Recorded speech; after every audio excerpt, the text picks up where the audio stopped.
All right, we're live. We're a little bit late. Thank you for coming to TableBreakers episode 20. My name is Bruce Lombardo, and tonight we're going to be talking about guilds, organizations, and how you can use them at your table to effectively help the narratives within the game you play. And with me, I have Jade, I have Kai, and I have the Cigar DM. Joining us after his Irish delight will be Baron G Rock, an actual authentic Baron from Central Illinois, and he will be joining us shortly. But tonight we're going to be talking about guilds. So I'm going to serve this to Jade, and he's going to help get us started while I fortify everything. Hello, Shadow and Sun. Good to see you in the chat, and good to see everybody else popping in the other chats. Bear G Rock says, I need to feast. Go ahead, Jade. So, guilds. Often talked about, rarely used. So, one example of a guild that is pre-set up is the Harpers out of the Forgotten Realms. Now, these fucks, they like to stick their fingers in places that doesn't necessarily belong, but it always makes for interesting story and gameplay. So, how do we make these guilds? How do we set them up to be self-sufficient and, help the party along or screw the party over? Kai, thoughts on how to make a guild and when to use it? Honestly, I'm going to go with on how is just simply pick the point that the party is either the most weakest at or actually show some interest in. Because usually, if they choose to not deal with them, they will literally run through it like I run away from it like soap and water or grease on or just oil and water. But you got to make it somehow engaging. Usually that means, unfortunately, to take a page from the Harpers. Ugh, God, sorry. Just even discussing them is disgusting. Oh my. I mean, honestly, you have a group of do-gooder fucking have to stick their noses into everything and people who think they're helping the world. Yeah, they're not. So yeah, you just gotta have a group, some kind of shadowy little hell. Just make them what they really are. I want to be Masons, just some little secret society that's operating in the shadows, and they're just there to help. Go, hey party, I'm going to push you in where you need to go. And there are a lot of really interesting, awesome guilds that are out there, but unfortunately, we went with things that the party that's there to help the party. Well, I don't know. Your party could be crafter focused. Are they intel focused? Are they looking for fencers to be able to pawn off all their stolen goods? Are they looking for, trade? Are they looking for anything else? There's plenty of ways to go at it. I mean, hell, you could have some kind of mage guild that rivals the little navigators guild from Dune, where you can't do anything without permission from the spellcasters. Why? Because they're going to fuck you. That's what they're going to do. Or are you going to fuck with the church, which is just holy guild? Either way you're looking at it, the guilds are just there to, and so you just gotta pick. What are you going to fuck with? Is your party? Are you going to be beneficial, or are you going to screw with them? And if your party goes, well, I'm an independent. Well, guess what? The guilds are not, and and they can be anything from a small town to a massive like anything else.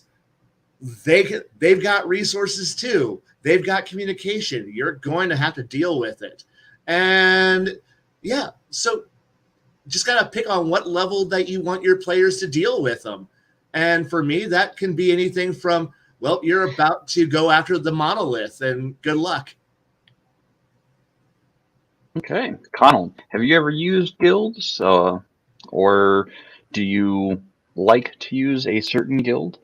I've used I've running 5e. I've I've dealt with a few campaigns where we use guilds, the Harpers being one of them, where in the module they're very much just wedged in there, where it is a option that you have to give your players. And I because I was new to 5e, and I was willing to do it.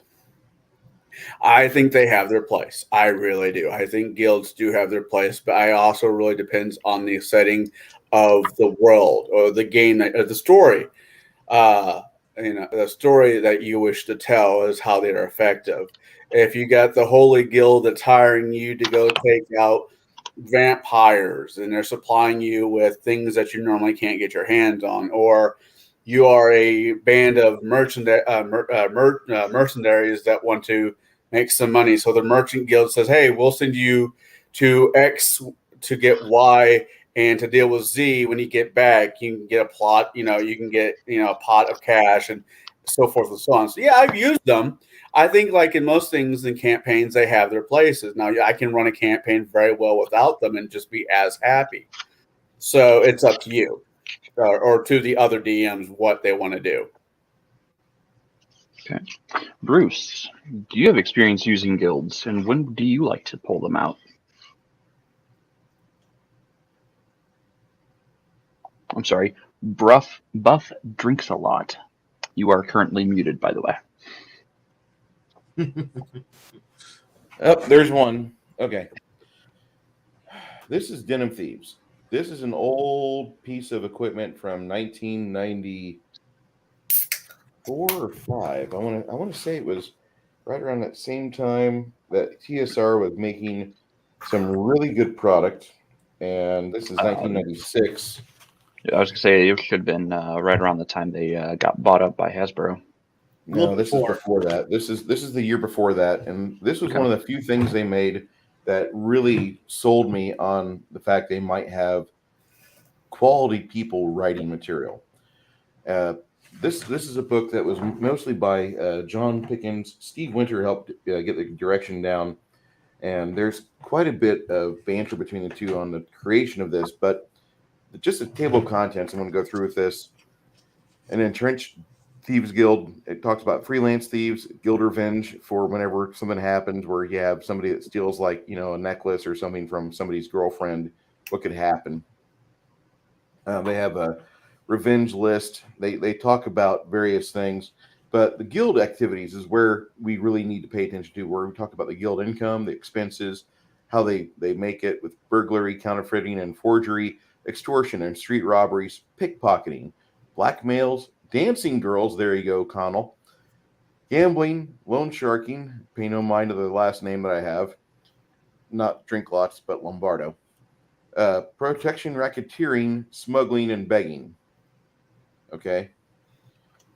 Now, you have those items there, and for 12 glorious pages, this talks quite a bit about the various sundry activities, and it gets a little bit historical for the inspiration, and it puts it properly into parlance. Yeah, should bring on the dancing girls, right? But this talks about how you could possibly have, like, if you're doing the pickpocketing and you don't want to RP it out, you just throw a few die rolls out there, and the DM will help you with that. Dancing girls, often lonely people, will pay for the company of a member of the opposite gender. If I say this too much more, if I start reading this, my neighbor, Brooke, will come by. I heard you were talking about me. Sorry, Brooke. Okay. Anyway. Oh, I love Brooke. He's a good guy. It's better to pay for something you know how the ending's going to be, though. That goes into the gambling quite a bit here as well. Yeah, they talk about the numbers, odds making, and mainly you want to do this at festival times. I'm just saying. But this is a really good supplement. And if you find a PDF of it on the high seas, look at it, check it out. It is over 20 years old. And if you find one in a used book lot or somewhere on eBay or at a pawn shop or half-price books, I do recommend you pick it up, because you have about 3 nights where you're going to be going through here and starting. This is my 3rd copy of this, I might add. you're going to start outlining things, and yellow highlighter will be put everywhere. This is a great book for any DM, especially one that wants to bring on a certain type of lifestyle and put that into the game to where you're not having the standard typical, our church has sent us on a holy quest and we must save the world. Sorry, Kai. Anyway, Fuck that. Yeah. Those are completely legit and very well used by beginner and intermediate DMs, but I wouldn't rely and lean on them that much. This here talks to you about various things. It even details some NPCs like Juanita. She's like one of the chief fences within the entire industry and talks about all the various things that she gets involved with. You have a roster of NPCs in here. So I'm just going to say that if you are looking for something, go back in time to the Den of Thieves. Check this out. You're more than likely, some of you are going to get like a pimple like I did when I touched this book, but because it brought back memories. But that's the sort of creative help I had. And then there's another book called Karse. Karse was written by Chaosium. It's called, or spelled Carse. And that is a book that's completely indexed and cross-referenced. So if you have a journal entry or an entry in there about one of the shops, it goes into the person that works there, the people that work for that person, and it gives you the number on the grid on the map of where they live. So you have everything in the book. This was like a pre-Tolus book. And in that book, you have quite a few places where things overlap and you see where the various threads of how the beginning narrative is set up. And I always talk about narratives because as much as some people want me to just put out the battle mat and start initiative or die rolls, I want the players to actually feel like they're partaking in something more than just, this is a battleship simulator, have fun. I don't need that. I need my players to feel like they're actually having alter egos. I want them to enjoy themselves at my table. That's the primary thing. So whenever they are talking to people, I want the people that the DM is inferring as or role playing as, I want them to sound like they are actually lived in people. They have been in town for 10 or 20 or 30 years. You can tell by the amount of various interactions they have and who they're referring you to as to might be within their circles. Don't go over to the jeweler across the street. I need you instead to go and talk to the people that are about a block and a half away, because that gnome across the street will cheat you on your money. Go over here instead, and you're going to have a couple men that can help you out. And it might take a day or two longer for them to put this necklace together, but your mother's going to have a fantastic gift. And you can see how things are networked together. No matter what you do, always whenever you're putting these together, you want to have an agenda for the person, like what they want to do, what their goal is with the player, or what their goal is with the players. A couple of names that they know or are friends with, and then you want to have how they affect the world at large. When we're talking about guilds, you want to have how do they benefit the guild? How are they a risk to the guild if there is such a way they are a risk? Now, every NPC detailed enough will be a risk to the guild and the organization they're a part of. But that will probably develop over time if you have a very heavy RP session. You'll see that. And if you take good notes or if you record it like we do, you can go back and look at it again and look at it from a different perspective and start writing notes down on these NPCs. I don't ever tell people, buy a very expensive program to do your note taking. Use your writing hand and a cheap college rule notebook, and just leave a page for every event that happens. Just let that be its own entry as a GM. That way you take good notes, or have a player that takes great notes. I personally use Google Drive for a lot of my note taking, mostly because it's 15 gigs of storage, and Is that free? a Word document is small. Is that free? Google Drive is free if you have a Google account. Yes. Sweet. It's actually how I organize a lot of my notes and different game worlds. I think I've got about 8 or so different game worlds stored on Google Drive. Okay. Whenever we're talking about guilds, I want to go back. I want to circle back. And there was a RP setting for Advanced D&D Second Ed released back in 1992 or 91, I think, called Planescape. And Planescape had about 15 to 20 factions that they detailed within the box set, but you And knew that it was a wasn't even serious all of them. product.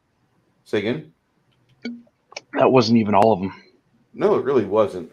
But those are the basic ones. And you would have a really neat way to instantly throw bones and hooks out to the players for them to start interacting with the table, because everybody was supposed to belong to a guild, and not everybody was in, not every table had, we were 100% leadership on this one guild. We were 100% represented for this guild.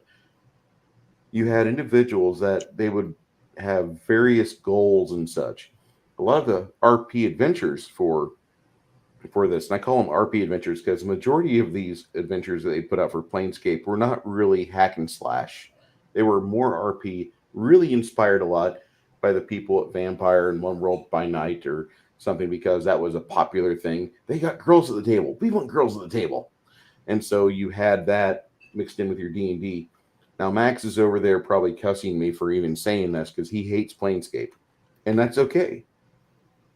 But the lessons you take from that, Planescape brought in organizations, and they brought in ways for you to immediately get your players involved.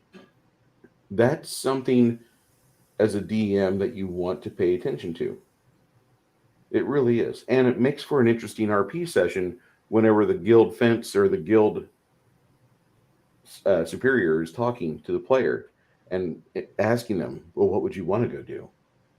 If you're not willing to go and put this evidence within the county office and help us frame an individual for an upcoming court case, what would you rather go do? You're decent at disguise. Nobody in this town knows you. What would you rather go do? And you can get an idea for where the players really want to go. Maybe they just want to play, I'm going to kill things in a dungeon. Instead, you're offering them a chance to do a fence, or to do a heist job, or to do a B&E, that sort of thing. An inverse heist job. I could always go for bacon and eggs. So that's good advice on like what guilds have been and where they came from. How do we make guilds? Like where do we start as game masters on making this this complex system of people who've all come together for a common goal? I personally believe that we start with the leader and define the leader's overall goal in life, or in a span of multiple lives for the guilds in general. You might have an elven leader of a guild who starts the guild for the betterment of his people, but as time goes on, he changes because, time is the one thing that changes us all. And he then starts turning the guild towards different goals. So how do we as GMs try to encompass these things, these overarching goals, and get our players interested in these overarching goals? Now, I have personally had players. I made this entire guild. It was all laid out. I had different leaders of it at different levels, and they all had all of their own goals, but they're all kind of tied to the one goal. And I put this out to the players and be like, hey, here's this, guild who kind of are doing the same thing you are. Do you want to join them, kind of thing? And they decided, nope, we're going to turn on that guild and we're going to try to destroy that guild from within. Instead of going, oh yeah, that guild could probably make us a lot of money, or that guild could, further our goals. Nope, they're like, no, we're just going to burn it to the ground. That was great. Yep. So Kai, how do you build guilds for your players to work with? Honestly, where do you start? I ran into the same problem you had, where I put a lot of energy at one time to build a wonderfully detailed guild, and the party decided to light fire to it without even thinking 2 cents 2 minutes about it, and I'm like, well, obviously that wasn't important. And rather than punish them, I just kind of just sheltered that and went off there. Nowadays, I just go with the approach of just think about how when you get hired into a company or when you deal with a company, do you know who the upper managers are? Do you know who middle management is? Do you even know who founded the company? Because unlike most people, places that you work, not everyone's Walmart where you have a shrine to our founder in the break room and you go stare at it every time you walk into the room. Most of the time when you go into a place to go deal with a guild, you're not going to know who's the guy who's in charge. You're just going to deal with it. So therefore, I always go with the idea that you only have to tell them what they need to know. And then you just kind of, unless it's like a critically important organization that you've already fleshed out ahead of time, but even then you still don't tell them everything because honestly, if I walk into a place and go, hi, I want to join, and I'll kind of go, okay, we don't know who you are. Okay. And you just kind of move on from there. You just kind of give them enough to get them what they need to do. And if they feel more invested, or if they decide to go, I'm a complete and total tool and I'm going to light fire to everything again because, we're player characters. We don't think that hard. And suddenly you can start fleshing it out from there because now you're dealing with a guild. You're not dealing with some little peasant or some shopkeeper or some guy who owns a stand on the side of the road, and you murder them, and well, no one's going to care.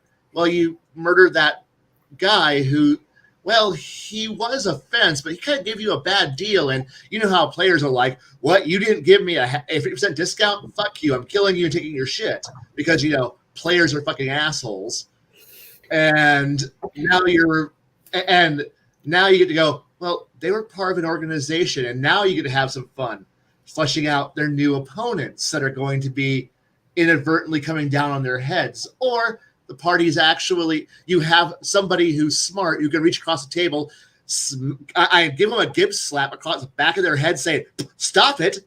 And suddenly the party goes, oh, we can actually cooperate. Every once in a while, you got to bang the idiots to get them back in line.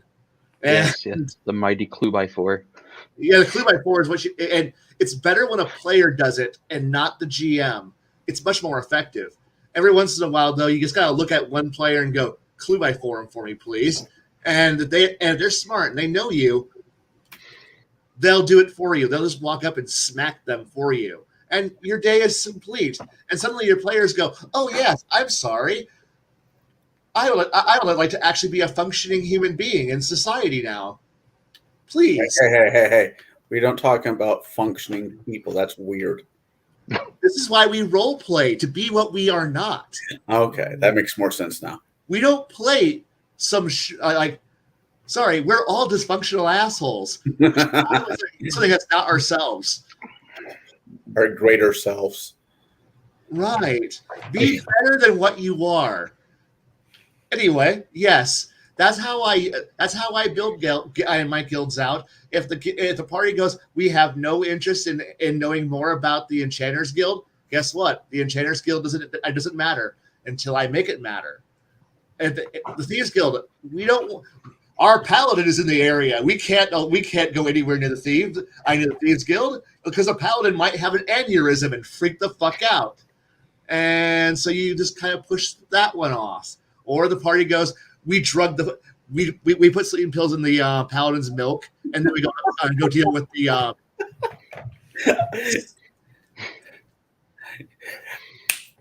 I have to remember that next time I play with paladins. It works for BA Baracus on helicopters because he don't fly. So, hi Ryan. Just remember, the paladins are very resistant. You got to poison them really good. Okay. Anyway, that's how I deal with guilds. Okay. Connell, how do you build out guilds, or do you build out guilds? Where do you start?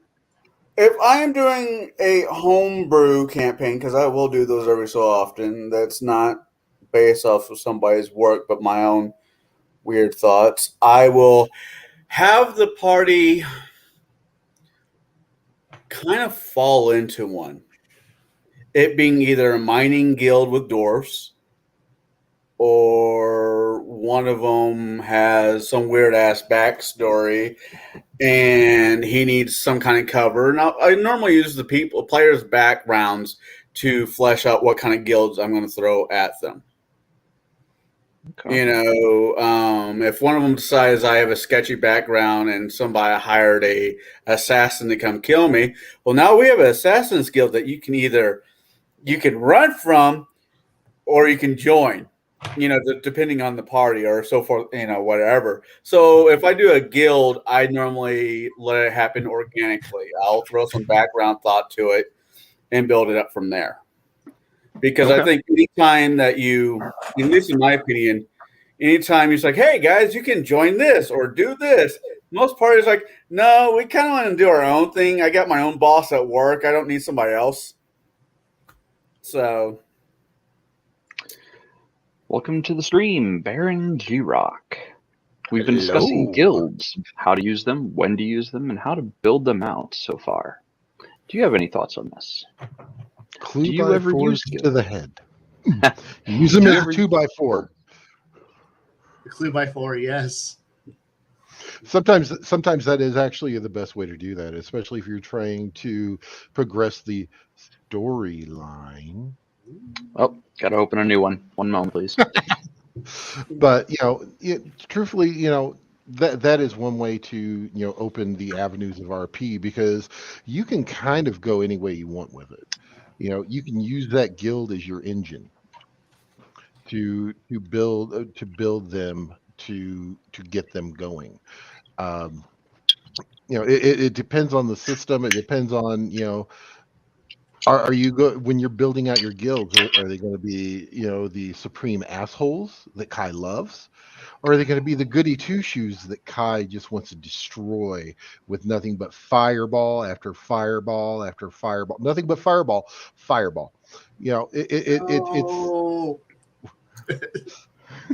It's one of those things that it also depends on what you as the DM are wanting to use them for.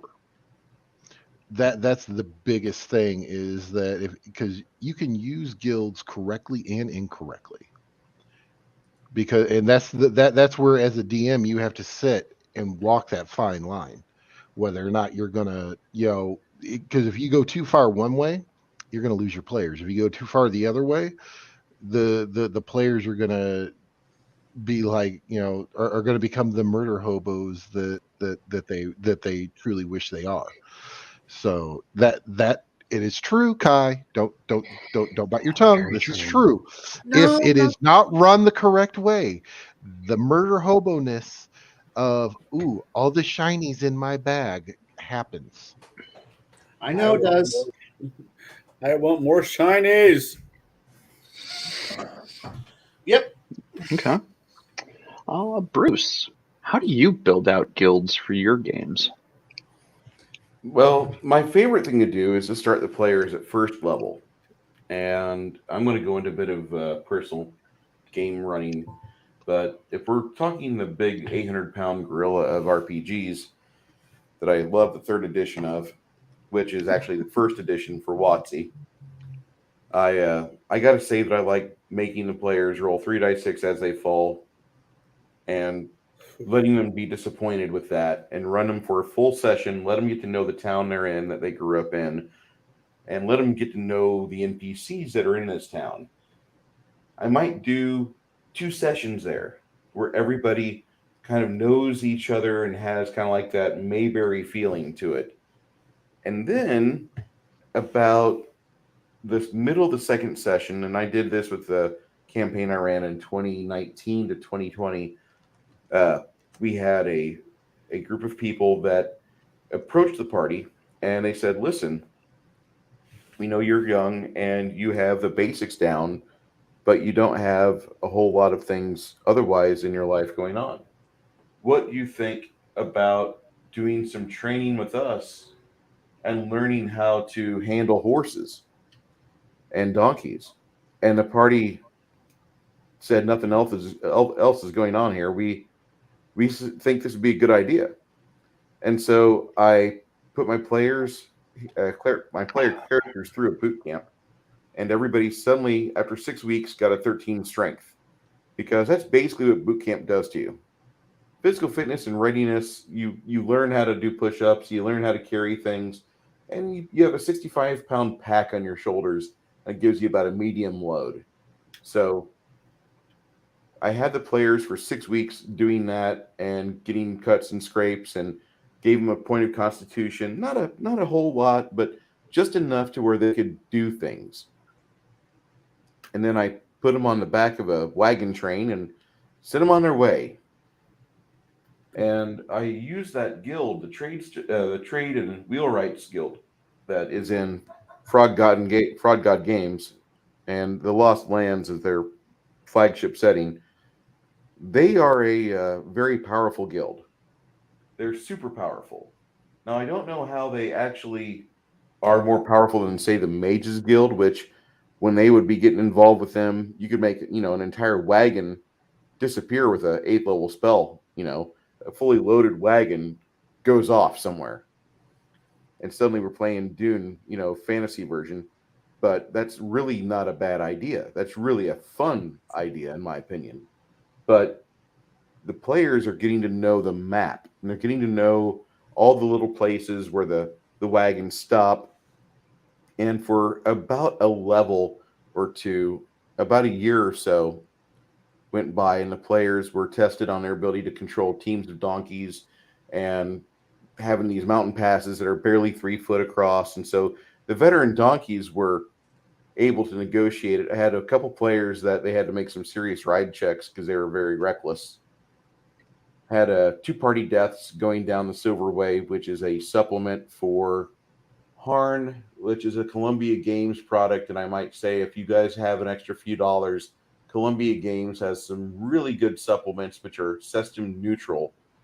It's about 7 pages of taking players down a 180-mile trip up and down mountain gorges and ravines, and going to or from a dwarven citadel that makes coins.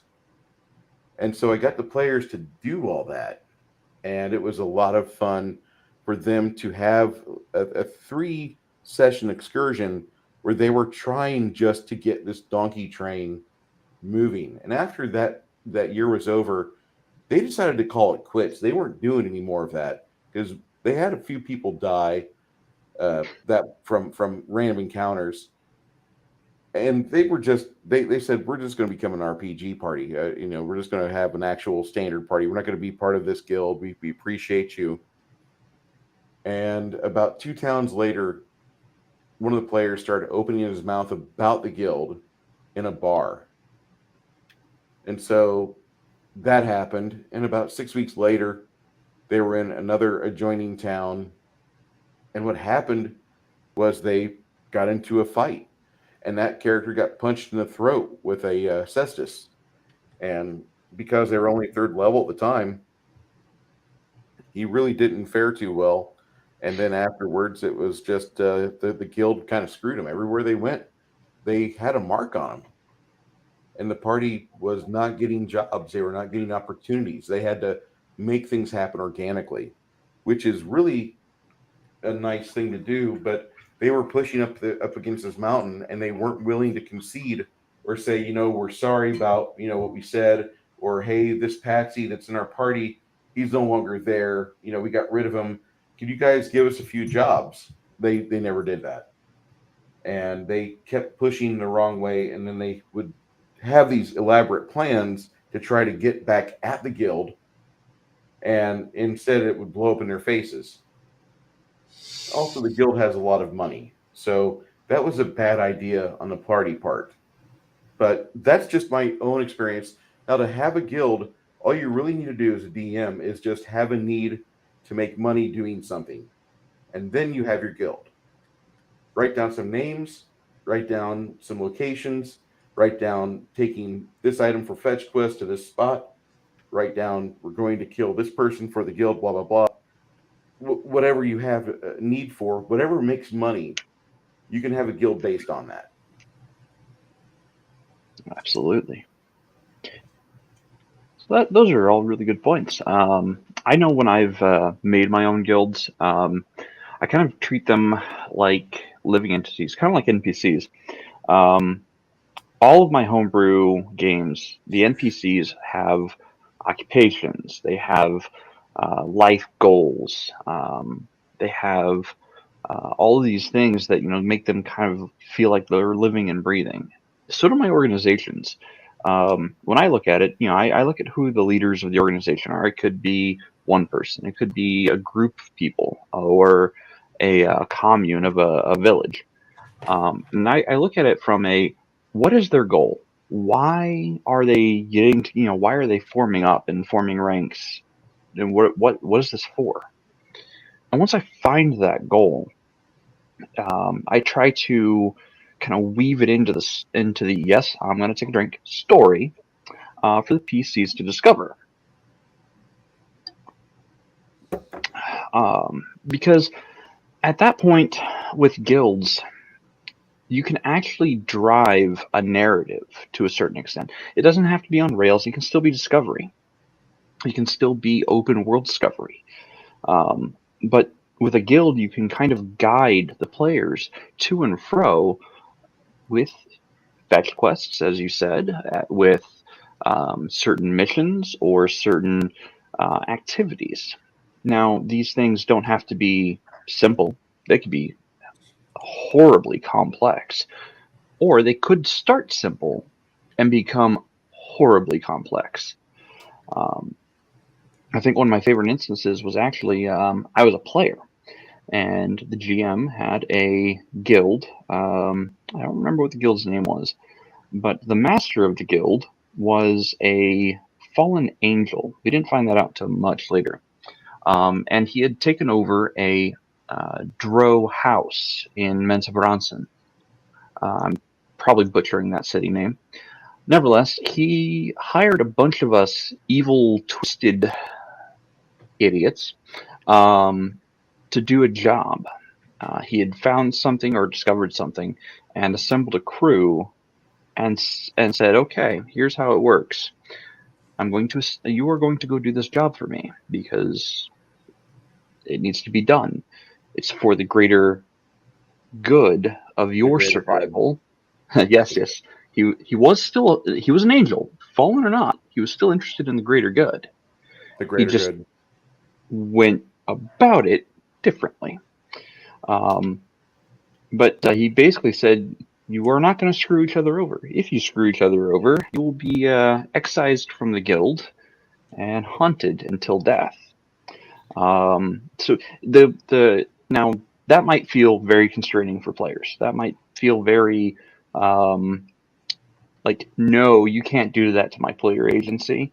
Well, when you have a fallen angel, and I mean, I think it was ECL 32 telling a level 5 character, no, this is what I need you to do, and you're going to go do it.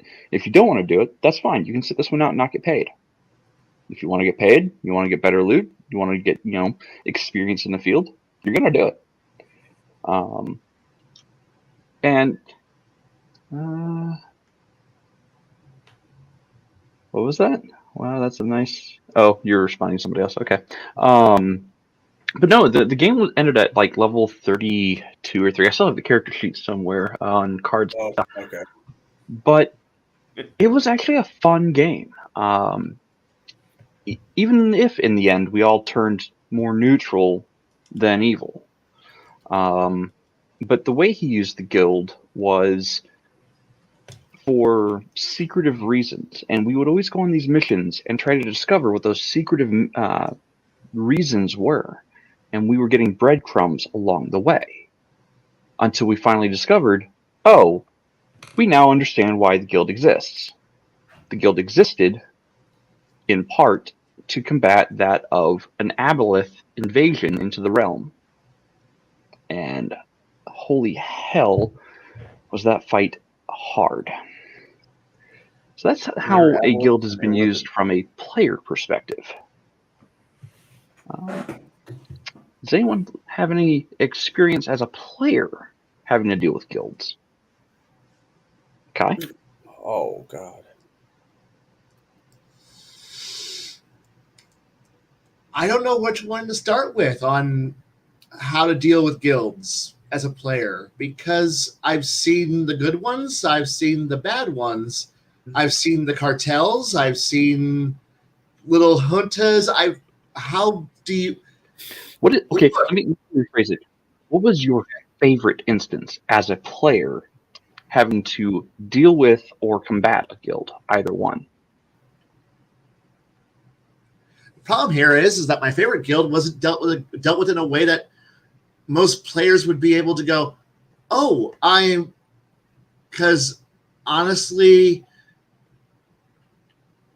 I don't have a good, easy answer for this one as a player because I haven't had the chance to play in a couple decades. So the last good guild I got to play with was when I was dealing with people who were all in their late teens and early 20s. So not the best. And so, yeah, I don't have a good player response to this because back when those days it was like, it's the Thieves Guild. You know what they do. Yay. Or, hey, it's Navigators Guild. You know what they do. Yay. You dealing with it? Yeah. Okay. Cool. Yay. No, I don't have a good guild. I'm sorry. No, that's fine. Cigar GM, as a player, what has been your favorite instance of a guild? Either being used for you or against you? I'm going back through the years of gaming, and I've had multiple different DMs over the years. And I know I can't think of any of the campaigns I've been in yours where there was a guild per se. We would always end up working for somebody, but wasn't necessarily a guild. And I can't remember Starkweather's all that well. Once again, we're working for somebody, the halfling fucker he'd play. But so I'm kind of like in Kai's scenario where, yeah, I've gotten to play a lot in the last couple decades. I'm sorry, Kai. But as in guilds, it's not really have been really a thing. Bruce, in your campaign, is there a guild that we're dealing with that I'm just missing? The campaign we're focusing on right now is not dealing with anything involving a guild for another couple levels. Right now, you guys are back on your heels, being pushed around by the invading forces, and you're not going to really have. I don't see any guild play coming for about another six or seven sessions. And that's fine. I'm just like, I want to be honest, with this answer, and I'm like, I don't really have any good guild stories. You guys were Ukraine in my campaign before it was cool. Ooh, I have an answer now. Okay. No, go for it. Okay, you want to deal with with the kind of guild that I've actually dealt with and actually playing with, you have to go deal with not Dungeons and Dragons here. We're going off into the world of science fiction here. The greatest and most powerful guild of all time, and that is the people who control the phone bill, who control your communications, and who monitor everything. And if you fuck up as a mercenary, they're going to burn your ass. So it's Comstar, the greatest and worst, best guild I've ever had to deal with of all time. Because they are your Dune Navigators Guild. They are the people who, if they don't like you, you don't get to make phone calls. If you find something that they don't like, you're on fire.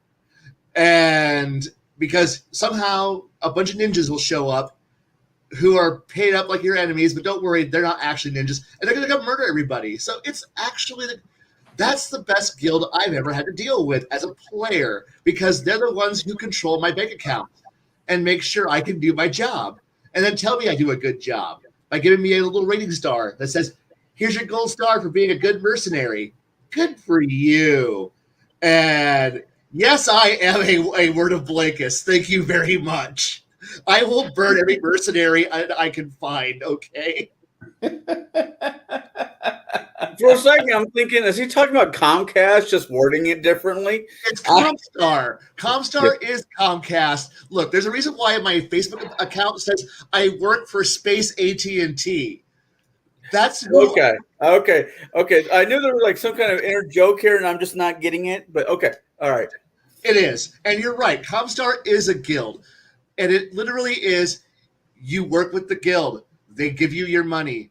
They tell you you have work. They tell you who you're going to work with. Everybody goes to them and says, I would like to hire people who will murder other people for me, because I don't want to murder them. And then they go and say, hey, do you want to murder people? Well, I got some giant robots and I'm poor. I'll give you money if you'll go work. They're going to give you money through me, and I'm going to make sure that you go out there. Plus, are you reasonable and honorable? Kinda. I'm a mercenary. Okay, I'm going to give you a rating of reliable until you're not. Okay, this is reliable. Cool. Deal made. And suddenly now somebody comes up there and goes, your space Uber shows up and goes, hey, are you my murder hobos? Yeah. Get in the drop ship. All right. And then you're going to go find yourself on some new planet going, what the fuck am I doing here? Murder those 12 guys over there. Murdering it is. And I murdered them. Here's your paycheck. Cool. And that's how you go on with your life. It's beautiful. It's glorious. And I love it. Now, what do you think about Victor Ian Steiner Davion? I'm sorry. I have no opinion on this guy. I don't. I don't. I think he's lying to us. I have to. It's PTSD. I can't talk about that guy. Moving on. Someone else. Okay, moving on then. Baron G-Rock. Actually, I am very surprised because I know Kai has played this game and he did not even bring it up. Exalted. The Guild of Nexus. The Guild of Nexus. For the simple fact of the rules of the guild in Nexus. There's several rules in Nexus. Number one is don't eat the blue popcorn. Yes. Don't ask. I know. Also, don't fuck with business. That's true. That is the one rule. You mess with business, commerce, period, you fucked. Yeah. I mean, that's kind of a rule with any guild. You don't mess with commerce. But no. They actually put this out on flyers. And the guards, when you walk in, they said, okay, the guild actually runs all the commerce. Don't fuck with it because we can't save you. Right. God. Look, Exalted is this wonderful, its own thing. I'm sorry I didn't bring it up, but my brain was too focused on being Space AT&T. Nexus is definitely a good example. I really do like that one. Now, if most of my games didn't take place on anything but the Imperial Island, I would be at Nexus more often. So now I actually have two, because the other one is actually there are multiples in Patolis. Drink. And playing in Patolis, you're constantly dealing with multiple guilds through and to the point of even, I hate to say it, even the Church of Lothian is technically a goddamn guild. Even though it's a religious guild, essentially. So eventually we'll talk about cults. When you get to the point of talking about guilds don't always have to be about business. They don't always have to be about controlling a city. They could be controlling a religion. To the point of, and Bruce brought it up that we're going to talk about it later, but cults. That's where when it just goes. Tolis. You're from. Wait, no. He's from Kananistan, so therefore, they have weird language up there, don't you know? Bruce, as a player, have you ever dealt with guilds? And if you have, which one was your favorite? No, I have not. Oh, I'm sorry. Yeah, Bruce doesn't get to play. Oh, well, yeah, that's a sad fact for many of us, unfortunately. Sorry, I mean, I was going to talk about Tolis drink, and the thing is that you have about 17 different factions or so that are detailed within the book for Tollus. And hold on, I have to imbibe. Yeah.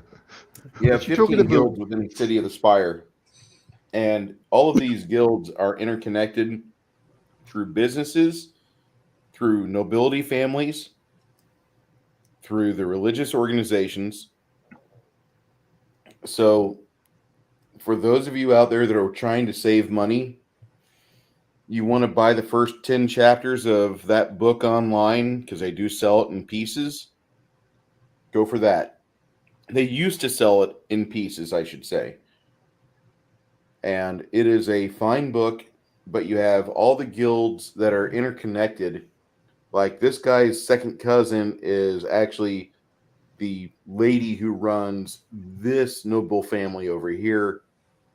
And she is a member of the Order of the Arcane. They have a giant crystal in the headquarters of the Order of the Arcane that you can attune yourself to it over a month if you're able to stay there. That's a good RP trick. That's a good quest for a wizard to do, because if he tunes himself to that crystal, he can borrow spell energy off said crystal for a hefty spellcraft check.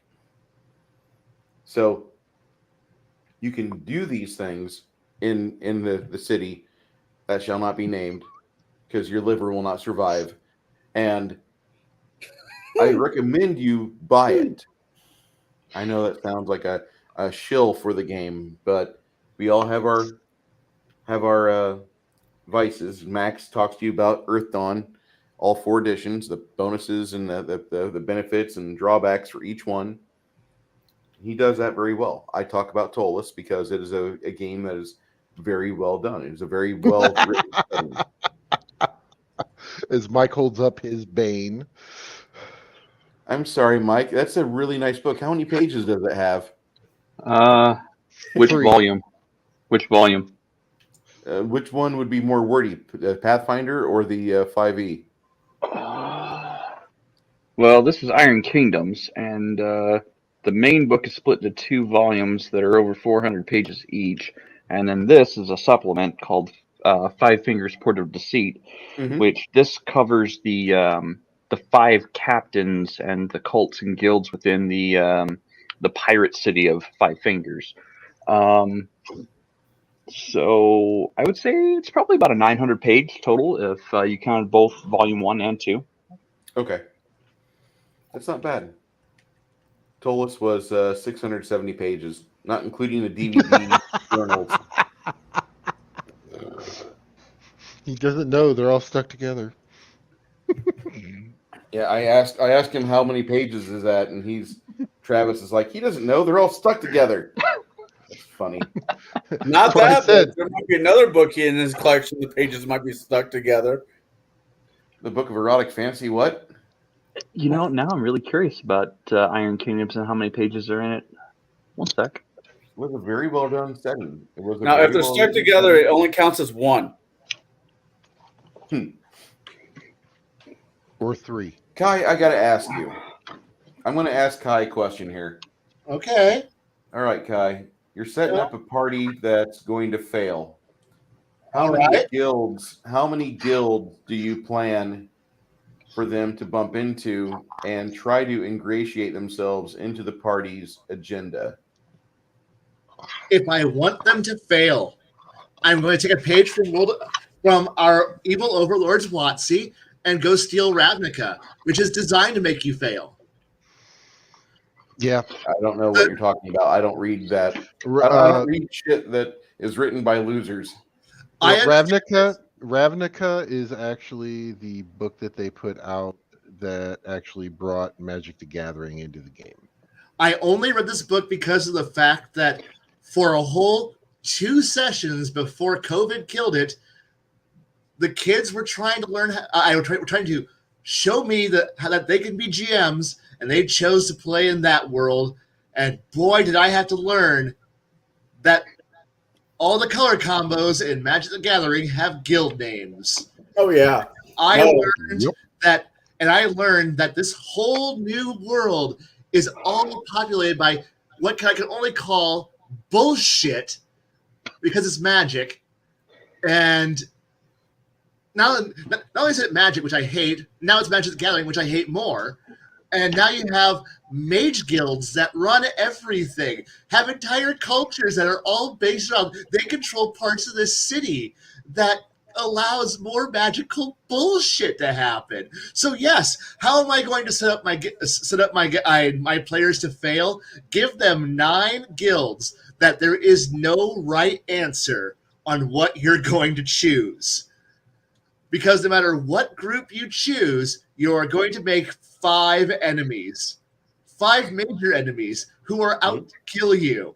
And so you go out to advance, and every player, since players don't think more than 5 seconds ahead in time, they're going to go out there to advance their faction's benefit, and then they're going to get fucking raped by everybody else who's not with them, which is out of 9, you might have 3 that like you, 5 who hate you, and 1 who goes, I kind of don't hate you.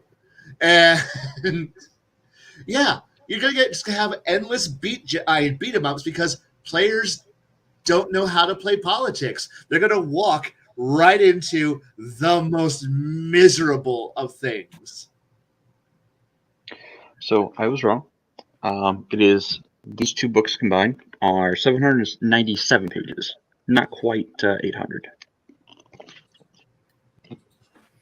Yeah, And that Shadow and was- Sun. I think Kai is experiencing some PTSD right now. We're gonna have to talk to him about the jihadists that happened to be in BattleTech for a while. And I have no idea what you're talking about.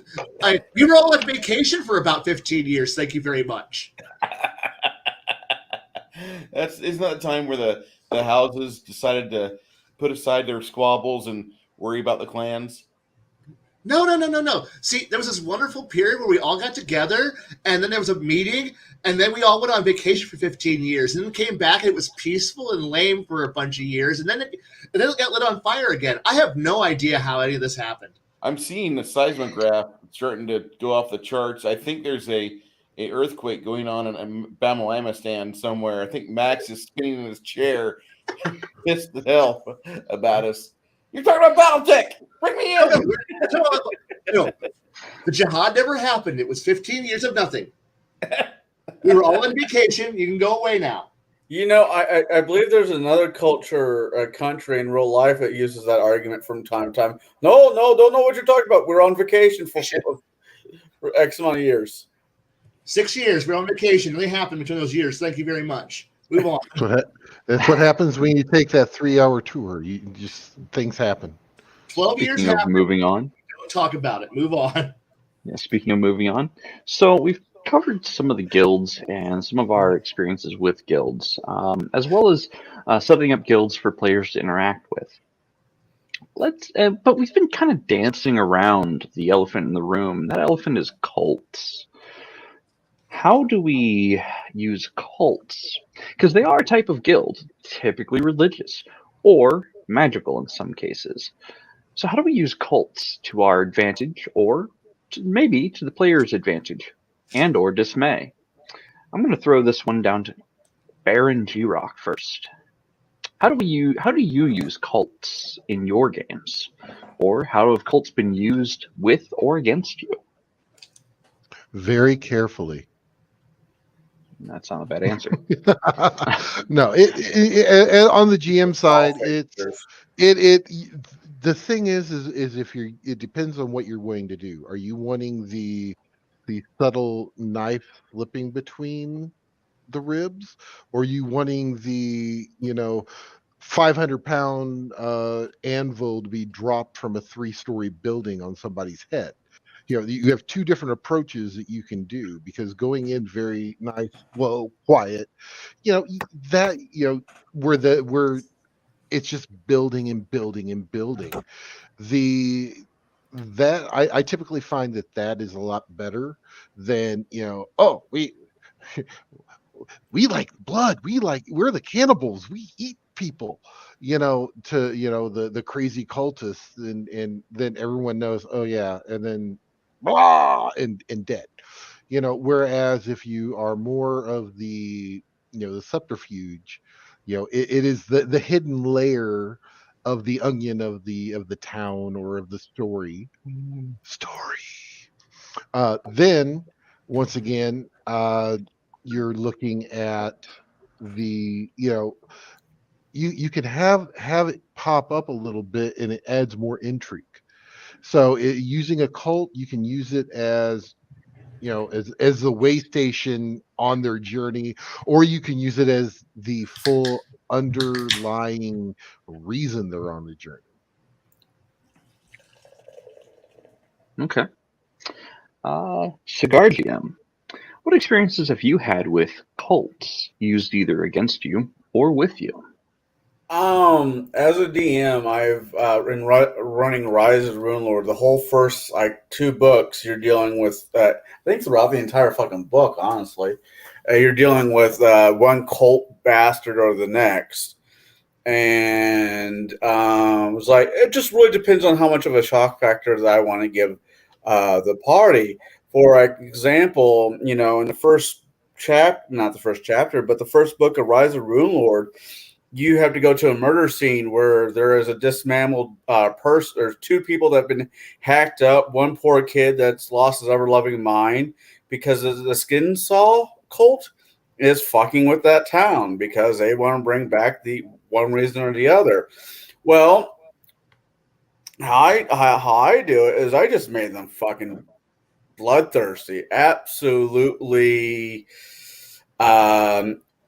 Bloodthirsty, like some old movie theory cults like Omen, or picking one of those natures back in the 70 cult movies where the woman is hanged up by a chain and the saw has slowly cut her in half, and when you get there you just see 2 sides of her. She's been slowly cut in half and she's been midway through, just like made it a gore fest. And this is where the party first runs into the cult, and it at that point the party, even if they were having issues with each other, gelled as a unit. It's like, we gotta stop these fuckers. We gotta stop them now. It was the Agent Coulson scenario in Avengers. It was that spark in the darkness that says we gotta stop this cult now. Now I like using cults that way because, especially in campaigns, because they are the army of darkness, not the army of darkness, the army that the players don't know where they're coming from. They are the unseen. And there's always some guy there's always some cult in fucking fantasy novels, whatever, that wants to bring back somebody who's a god, somebody. It be the cult that wants to bring back Rasputin, Tiamat, the Ghostbuster guy who wanted to bring back Golzard.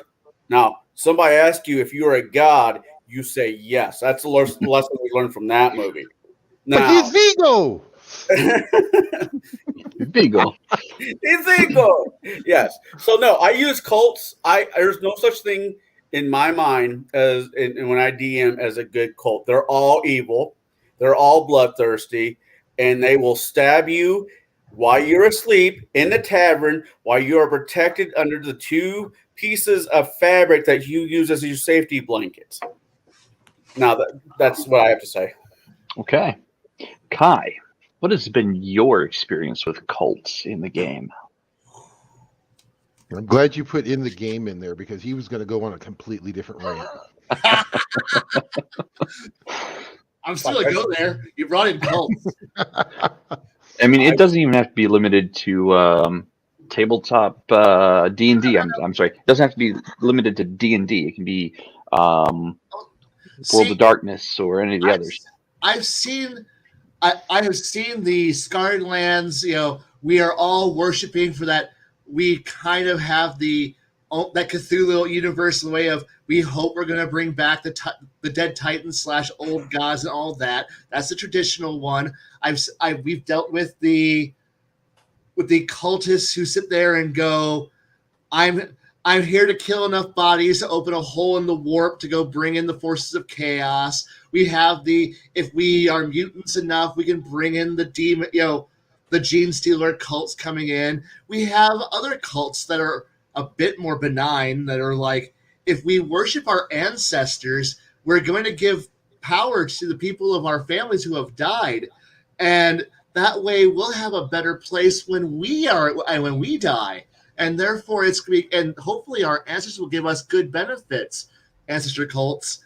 Or you can also have the usual, we're just trying to open a gateway for demons because, that's how we're going to get power and open up there. And yes, the dark side for your bad philosophy space wizards with laser swords. The greater good. And also the cracked out greater good people who are like the greater good. Right. And then you also have the usual cult of, so are all of our political leaders really all part of an evil organization bent on corrupting us? Yes. And thank God we have a fantasy game where we can actually say, yes, we can fight that. No. Okay. But yes, yeah, you can, and having that wonderful thing of, why are all the kings and queens and high guild lords all going to this one castle in the middle of nowhere and having rituals? And are they part of a cult? Shh. No, that's just the orgy. That's just a monthly orgy. It's okay. Don't think about that. And they just go there to have nice conversations and never talk about how they're going to fuck you all over. No. That actually what it is that's a strippers guild that they're going to. Yeah. Of course, and we don't ever ask anything that's happening there because you'll die conveniently. Because that's what players do. We ask questions and then you kill them for asking questions, or at least you try to kill them because you want the story to continue and you want your players to slowly uncover just how bad the world really is and how they're on an endless, no matter what they're doing, they're just slowing the slow inevitable decline into destruction, but hopefully longer than their current lifespan. So you try to hope they win, maybe, but it's all futile. Kai, if it wasn't chiseled in stone in a certain field in Georgia, their plans for us chiseled in stone. I know. If it wasn't for the fact that they've been talking about it, and they got the one guy out of Germany that sounds exactly like a Bond villain, Klaus Schwab, yes! to talk about his nefarious plan to tank the economy globally and how we're all going to own nothing and we'll like it. If it wasn't for all these things, I would think, like, you know what? The RPGs that I play are good escapism. No. It's where I go to sort my thoughts out because I can't talk to people in the life that we're leading right now.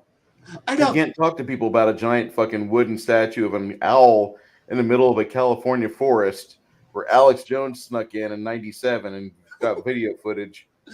Can't do that. Or a stone that had a greater demon in it that after 1,000 years split in half. Oh, in Japan, yeah. Right. But the thing is, luckily, we're playing. This is all happening in Minecraft or Dungeons and Dragons, so therefore we can all have fun. Actually doing something like murdering all the bad guys. Remember, kids, NPCs only exist so you can get the XP out of them. That's right. You just, oh my God, NPC pinatas. And this is for pinata. Always need a barbarian so you can grab a motherfucker and beat another motherfucker with them. So it's great. In Minecraft, yes. And always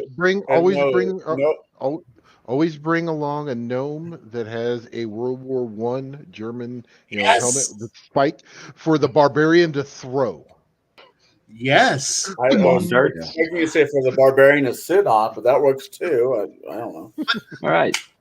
So Bruce, what is your experience with cults? Are we going to talk about D&D or Call of Cthulhu? Yes. Yes, Dealer's and choice. All right. So in Call of Cthulhu, the epic adventure, the Horror on the Orient Express, which has the best contents of a box set I've ever pulled out in my life. The negatives of that box set are the cover art, which is a giveaway for book 4 of the adventure saga, and the fact you can't put everything back in. The new versions are supposedly fixed. I don't know. I haven't played them, but the cult that is featured in there is a mysterious group that players never truly get their arms around, nor do they ever get the chance to interrogate properly one of their guild operatives.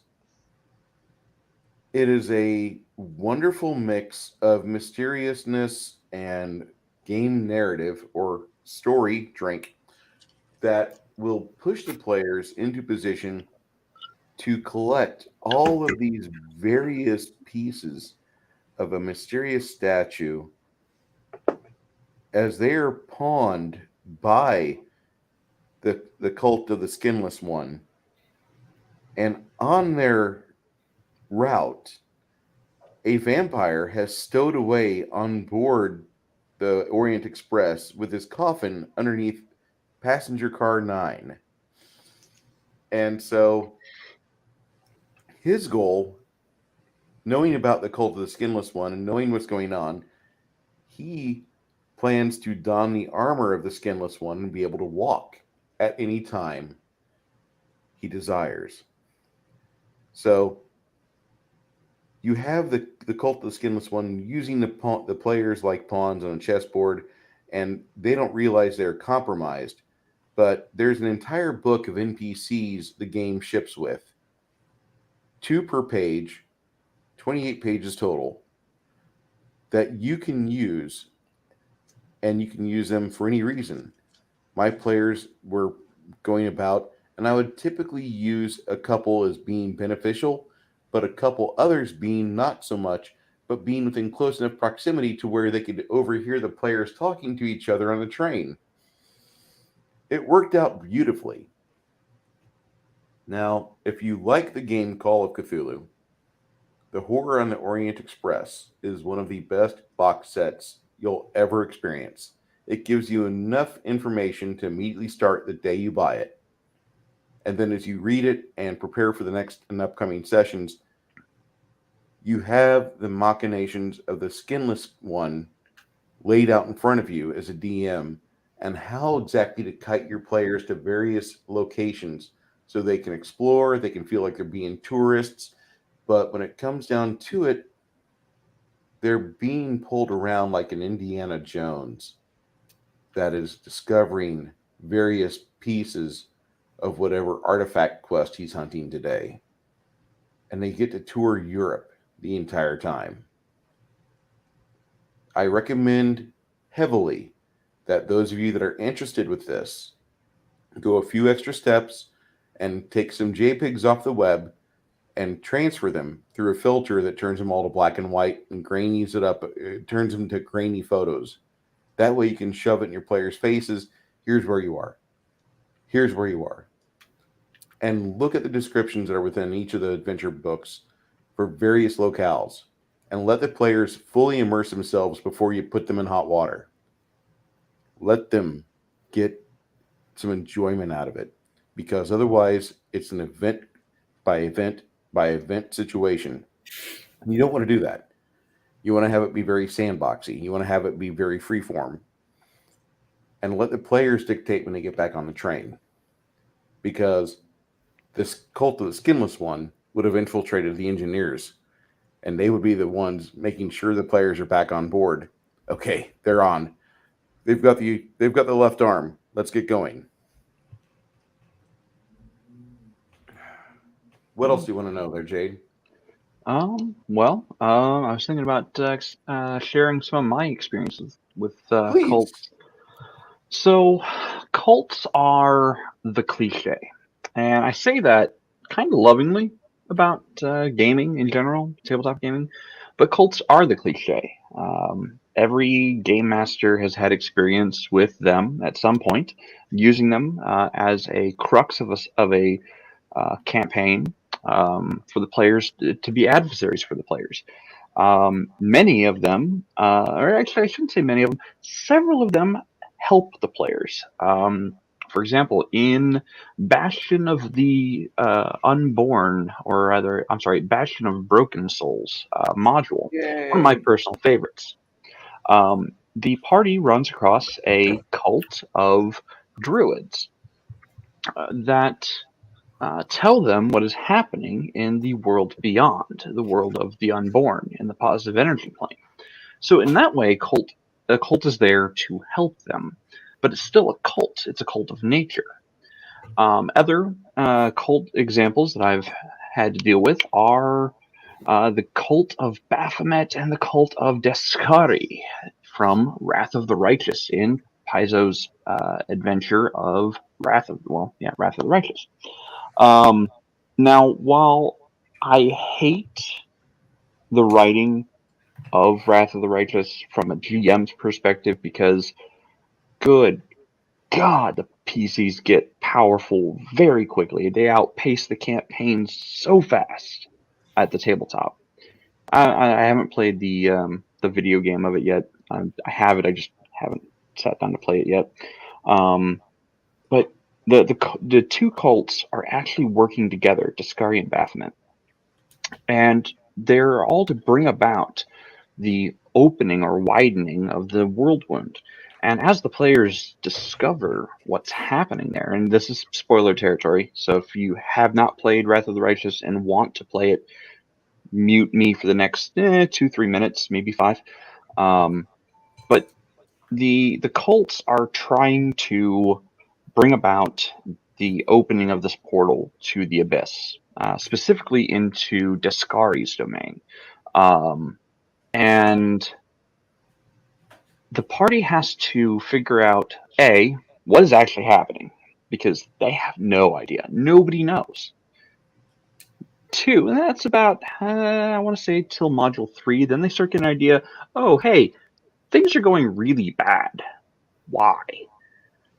Then you start going, hey, cult of the Midnight Isles, cult of the succubus queen there, you deal in information trading, right? Right? Can we make a deal and discover what the hell, or I'm sorry, what the abyss is going on? So that was kind of a fun scenario where we had a lot of lawful good players. 2 lawful goods, and I think, well, everybody was good aligned in some capacity. But we had these good aligned characters who had to then sit down with a greater demon lord and discuss what was happening and why it was happening. And they had to make certain deals and certain capitulations, so to say, with this demoness lord, and for her to be able to go, okay, yes, I will help you. The deal is, I get a personal audience from you to your goddess or god. So I can discover a way to get into the Mount Olympus Club. So from that point, she kind of lays out what's been happening, kind of behind the scenes of that the PCs just aren't aware of. So in this way, the cult is helping them against 2 other cults. Now, the cult of Descari, cult of Baphomet are no joke. Like, once the PCs get back to their hometown, things go to hell in a handbasket in a hurry. They're into raiding their base of operations. They are into taking their loved ones or people that they have a really close connection with, and taking them into the prison that Baphomet has, all to get them to come to a point where, okay, maybe we should stop interfering with them, because we stand to lose everything we love or hold dear if we continue this. That was the stakes. But the PCs should be emboldened to persevere. So the cult has to be used in such a way that it makes them go, you know what? No, we are not going to take this. We are not going to let you just get away with it. You've taken things from us. We are going to take everything from you. So that has been my experience with cults as a GM. I've used them to help the PCs, even cults that the PCs should want to utterly dismantle. I've used them in such a way that PCs are like, I hate you, but I have to work with you or everything is lost. And I think that's my favorite type of cult, is the I hate you, but I have to work with you. I may not like it, but it has to happen. So that's I been can see my value experience. in that. I can see real value in Oh yeah, having to pull the characters around and having that be the reality they're living under. like even though the game the module set is strictly on rails, like really hard on the rails, I actually like it from a narrative perspective because it actually takes the players from a ruined city and brings them in front of the demon lords that caused all of the destruction in their home city, the place that they had loved ones, the place that they had family. That's the start of the game. You lose everything and have to start rebuilding.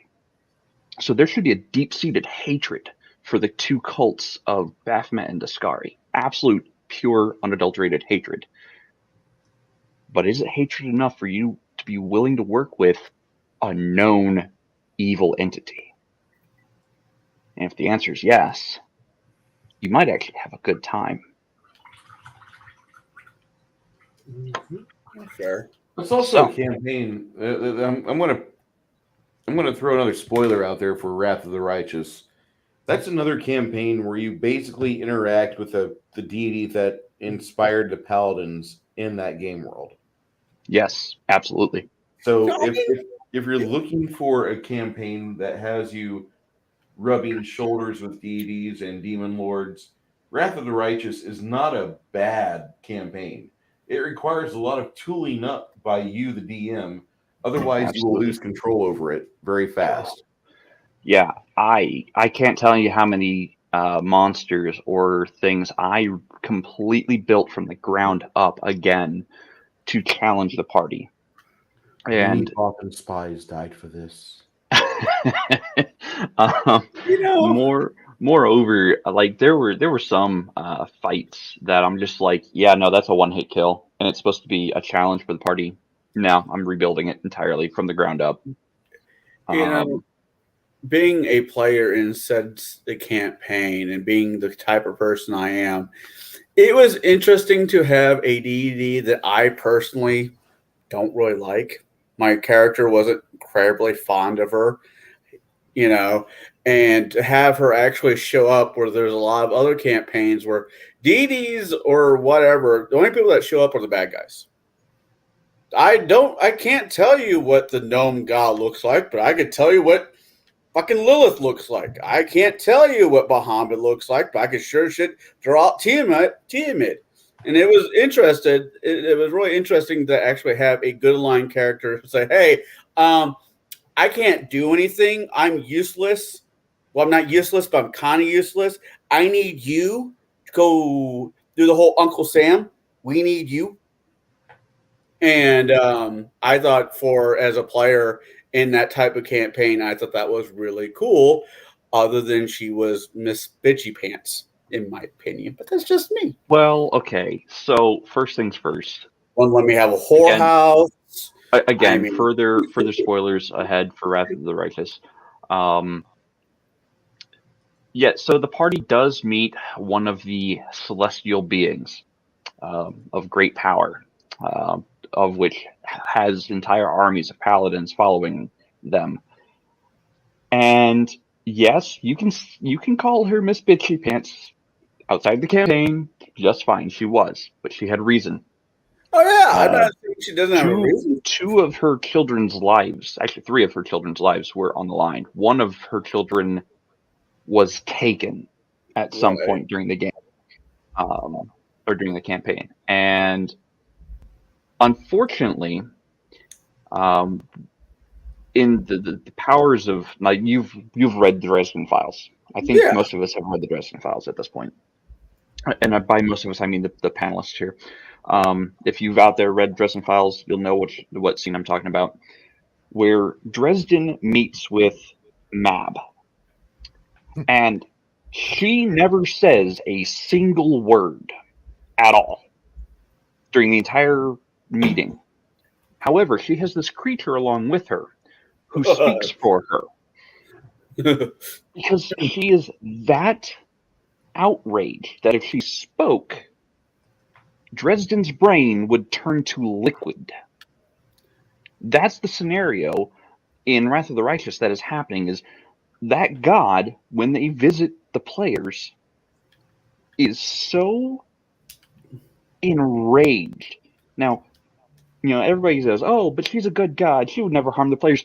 Fuck you, no. She did hurt the players with 3 questions.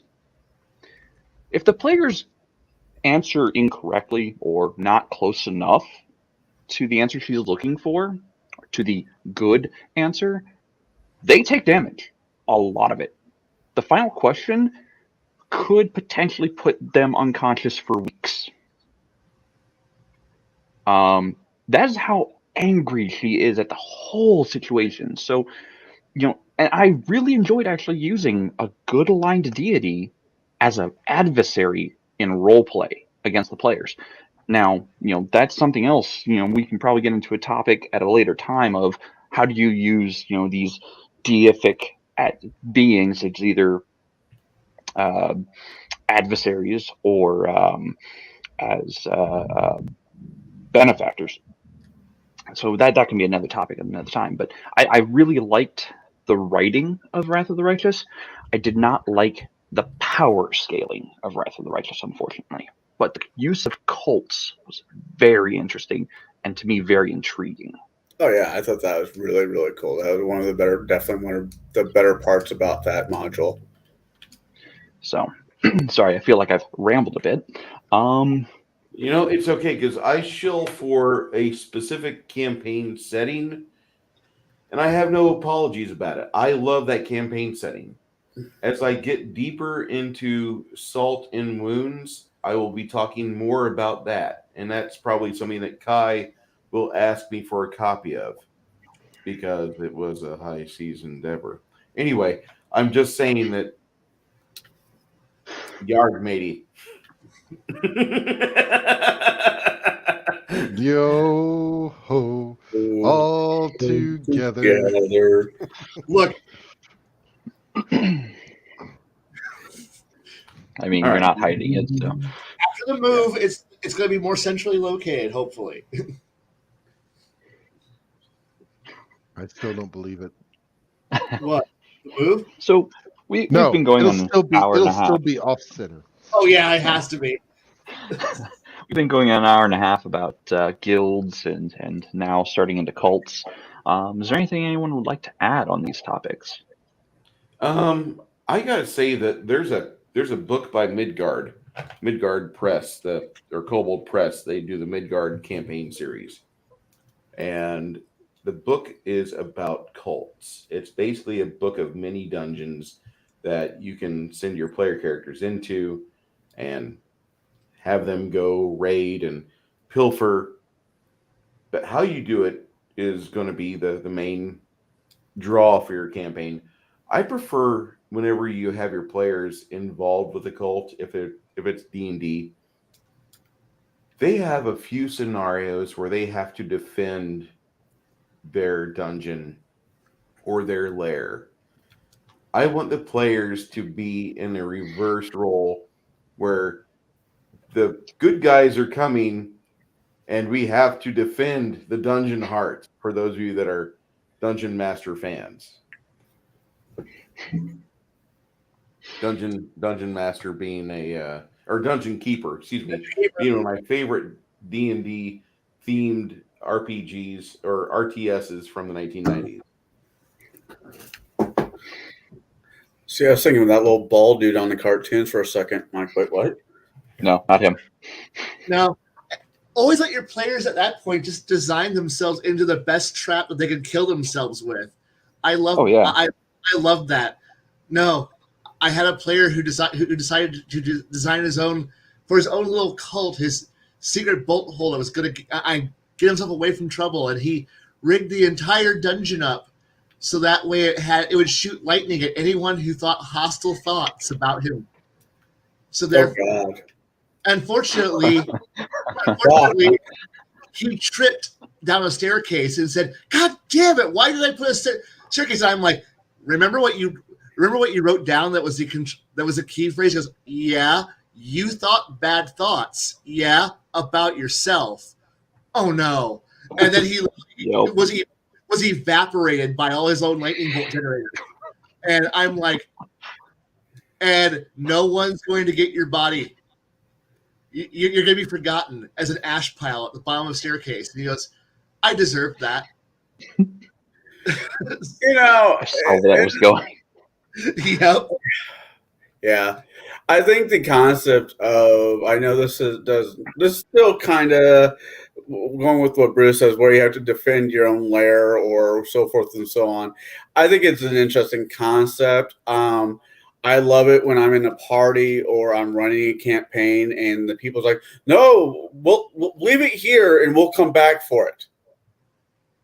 I mean, that's like being in a horror movie and say, "I'll be back. I'll be right back." It's like, no, you're not coming back for it. No one's ever going to see you come back alive. You're dead. Forget about it. That treasure you left on the table. No, we're going to come back and build a mansion or a fort or whatever. No, you're not. Don't lie to yourself. Some people do write down everything, where everything that they've forgotten lies in. Not this journal, but there's another journal elsewhere that literally has everything that's been written down and forgotten about. And players have been like, every once in a while, someone goes, "Where did I put that? Like, did you write it down?" "No, but did you?" "No, you don't get to have my journal. That's your journal." And eventually, players always go back. New players go over and go, "Hey, look at this pile of crap. This is pretty nice crap. Why didn't anyone take this?" "I don't know." You should go ask and look. Give the evil eye across the table at the one player who is still from that group. "Why didn't you take that?" "Carrying capacity, and we didn't think it was important at the time." And these new players, this is the best stuff ever. Your group was retarded, and then they go, "Yeah, we were." Other than that, it's cool if you actually have a party that do that, or already a group that does that. I personally think all parties should leave with a wagon. I don't care what the party's about ready to do, but they need to come off with leave with a fucking wagon, because fuck, they'll have 3 towns worth of bullshit in the back of it that they're trying to sell to make 3 fucking copper. See, now this is if anyone ever wonders where the genesis of my damn near militarism and over reliance on technology, I once thought too, we'll bring a wagon. And then the GM's like, "Oh, good, you brought a wagon." And then they attack the wagon. So now I have been programmed. Wagon needs to be guarded. So now I'm putting kill slits and guards who are armed behind kill slits in the wagon. The wagon's now becoming armored. The wagon gets attacked again. Now we're getting into an arms race. Well, now I got flying creatures. Well, now I need weapons that can kill flying creatures. And you wonder where this progressive, like, rolling ball of I just want to get treasure back to town, but you keep fucking with me. And eventually what you're going to get is an armored convoy of a self-floating train covered in weaponry that's just going to travel because I want to get a goddamn treasure chest to town. But because you had to throw dragons, terrorists, and everything else in the years between me and the goal, so I could go sell my stolen shit back to the guild, now you got to deal with me now having to go with, Guess what? I've invented armored warfare. You're going to have to go get fucked with now. Why? Because I'm not showing up with just an adventuring party. No, there's an entire. I have a fleet train now following behind me with a resupply vehicle, carrying ammunition and crafters. Why? Because you won't stop fucking with my wagons. And then suddenly, now we're playing Dungeons and Dragons. No, you were playing fuck with my wagons, motherfucker. I can just see Pi up there. The dragons are flying by. He's modified a ballista. It has a hand. It has a hand crank. It is a Gatling ballista now. Better. You have two players who are in the lower level of the upper deck where it's mounted at, and they're cranking it. And all I have is the fighter who's up there using his full base attack to go fire every round as player 4 loads it. And now we got a cruise service heavy weapon. Because why? Because dragons or bullettas or other things. Why? Because GMs can't keep. I want to play Dungeons and Dragons. I want to wander through a dungeon and get my loot. But you won't stop fucking with my wagons. So guess what? I'm going to declare genocide on this entire fucking countryside. And I'm going to develop weapons of war that are way beyond where we are at because you won't fucking let me take treasure to town. Fuck you. Fuck you. You know, I didn't actually mean to set him off that time. I wasn't trying to shake the bear. That wasn't accidentally. Boom. I mean, that it happened. I'm in the same boat because I've had several characters do this exact same thing where like you're gonna screw with my wagon. Okay, you know what? The Romans invented a repeating ballista. Yeah. Guess what? I'm gonna put it on a turret. Yeah, and I'm going to armor that bitch for 9/10 cover, and I'm going to have other people who are also armored up, so that way they can fire this bitch. Why? Because I'll eat your horses. I'll go buy an enchanted goddamn wagon wheel, so that way the thing's self-propelled. Guess what we got now, motherfuckers? Cars. We're now driving. No. Steve, You have a tank. Yeah. Oh no! And at that point, APCs, tanks, the whole 9 yards. It's still wheeled. So that point, and at that point, you're like, well, unfortunately, the ground's muddy, so your wagon gets stuck. You know what? I think we're going to start developing either ways to reduce ground pressure now. And the GM, oh no, now it's tracked. Yes, yeah. No, the answer is yes. And now it's tracked. Now it's got a drive wheel. We're going to engineering. This is way beyond what Dungeons & Dragons. You can't let me take shit to town. And and now we start developing other weapons. And so it's like, oh, there's a whole army of orcs. Pull out the fucking Korean style rocket launcher that just fires death rockets at people. And it's like, what are you doing that for? I want to go to town. I want to dungeon crawl. I want to have a campaign where we go fight a lich in the bottom of a fucking mine. But no, you fucking make it hard on me. Now it's armored combat.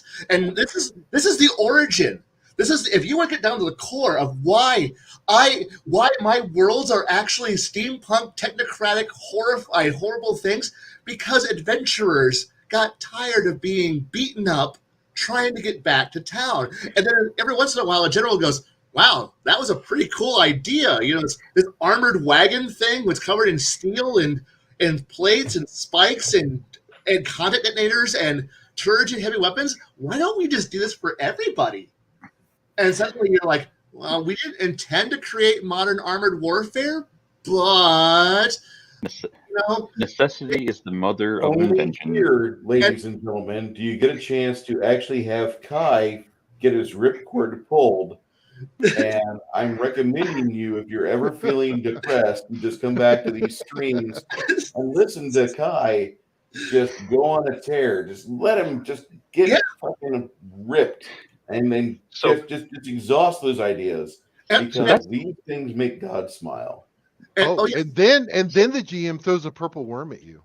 Oh, you know what? Fuck that purple worm. I got a cure for his ass. So this is how we develop Remember, Technician Guild, right? Wait, hold on. No guilds. Remember, with the purple worm in the 3035 books, muscular action closes the hole. That's yeah. Hey, Look, what one closes the hole? Muscular action. Oh no! Yes. You drop a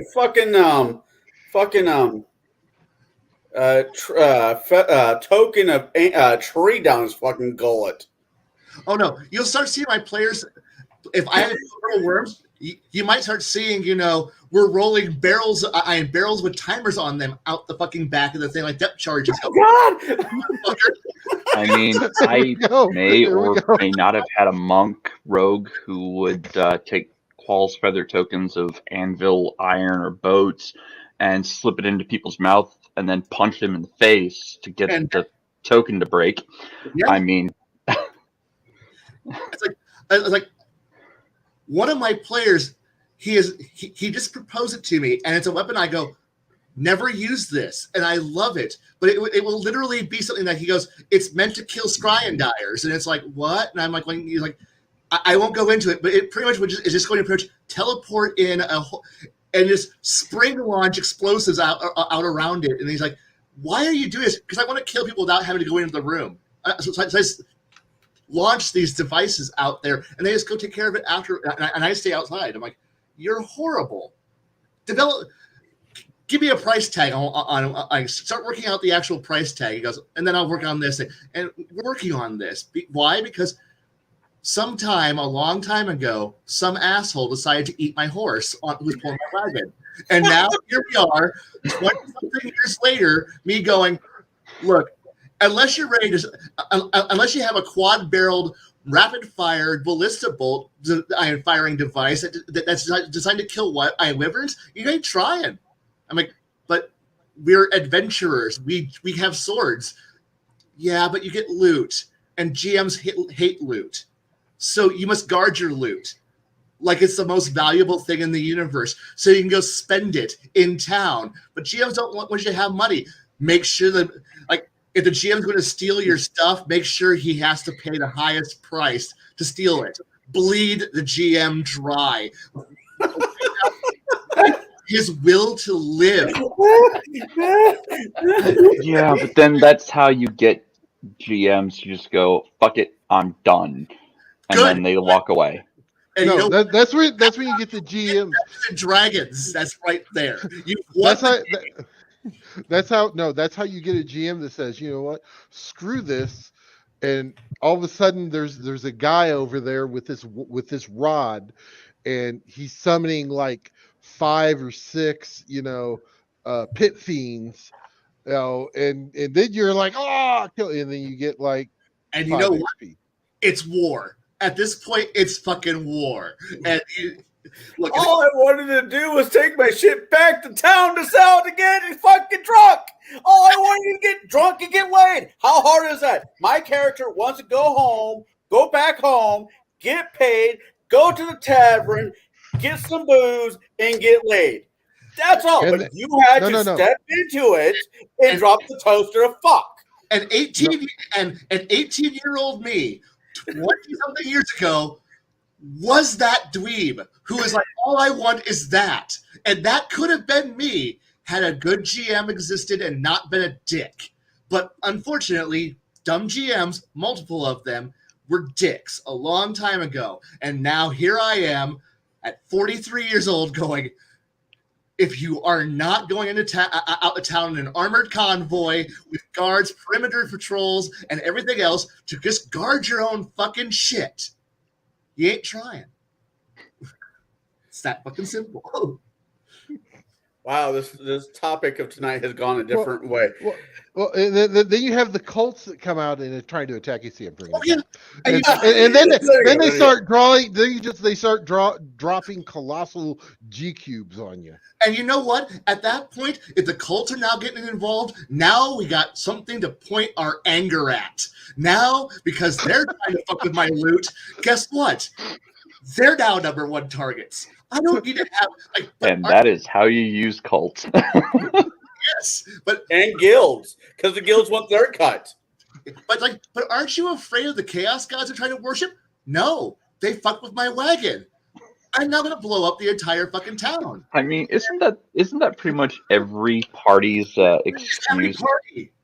Every party's excuse for doing, horrible shenanigans. They fucked with my stuff. I'm going to lay waste to everything involved with them. And Like, that's every party's answer. See, at my core, I know at one time I am the murder hobo I hate. And I want to progress and destroy that thing because I am what I hate. I am what I despise. So I take that side and then squeeze it into a little ball and try to throw it in a box and forget that it exists and go. And then when I go out as a GM and how I run my guilds, how I run my cults is what would trigger my ass as a player? What would make me throw the story into an incinerator and start murdering everything? And then when I go, this is how I would do it, and then I go, let's not do that. And then suddenly you have the game go, wow. So everyone's not giant colossal dicks. Yes, the world is not giant colossal dicks. But if I want you all to be complete and total murder hobos, click. Shoot the target. Punch that guy. Punch him hard. Keep punching him until they die. In fact, if I want them to go into a dungeon, like an actual legit dungeon, and go, I want you to have an adventure. I will take my cultist. I will prop him up, and then I will have the cultist with a stick and poke something the party likes.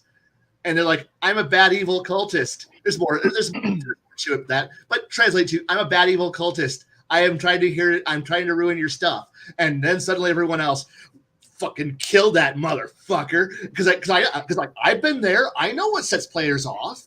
I know what sets me off. And then suddenly I go, they're trying to take your stuff. And then suddenly the party fucking gear. Well, It's 80s action movie gear up montage time, and then like we're going to go into that dungeon and we're going to kill everyone. And I'm like, all right, I've taken out your anger. You got your chance to kill somebody. Your bloodlust has been sated. Your shit's been saved. Do you feel better about yourselves now? Yeah. All right, now go be productive over there. Yeah. Yeah, we feel better about ourselves, and we're all good. And here's me going, yeah, that's how you handle it. You don't burn the whole town down. Don't do my mistakes. You got to learn from your own failures. Yeah, it's the whole thing. Oh, look, they took our jobs. And then yeah, they took our loot. Actually, see, I'm more of a fan of not taking the player's loot, but taking something else. I take things that, like NPCs or areas of land or whatnot that the players have grown attached to. That's what I take as a GM. It's like, oh, you've grown attached to this NPC. You are starting to try to have a romantic relationship with this NPC. Well, guess what? They're missing. Go find them. Where'd they go? I don't know. Go find out. You've just said what good GMs do. So that's what we should all be trying for. You don't take their loot. Like, if you want to take the loot, you take it in a creative way. You take it in a creative way. Like, if you roll a critical failure on an attack roll against somebody who's obviously well armored, the sword takes damage or breaks. That's the GM way of taking away people's loot, is through the player's action, not the GM's action. The player's action. The player goes, I just nat one on this pistol. I really need it to fire this round, so I'm going to force it to fire. Okay, well, roll another attack roll. Okay, well, that was a 3 on the die roll. So guess what? The gun explodes and you lose your hand from the tip of your middle finger up to your elbow. Go get a regeneration spell. Yeah, regeneration's good. Yeah, because the tip of your finger all the way up to your elbow just turned into hamburger. Good luck surviving the combat because you're taking bleed damage. So that's how I take player loot away. from here on out, he was known as Stumpy. Right? Hey, I know a lot of players would look at that as a Oh no, challenge.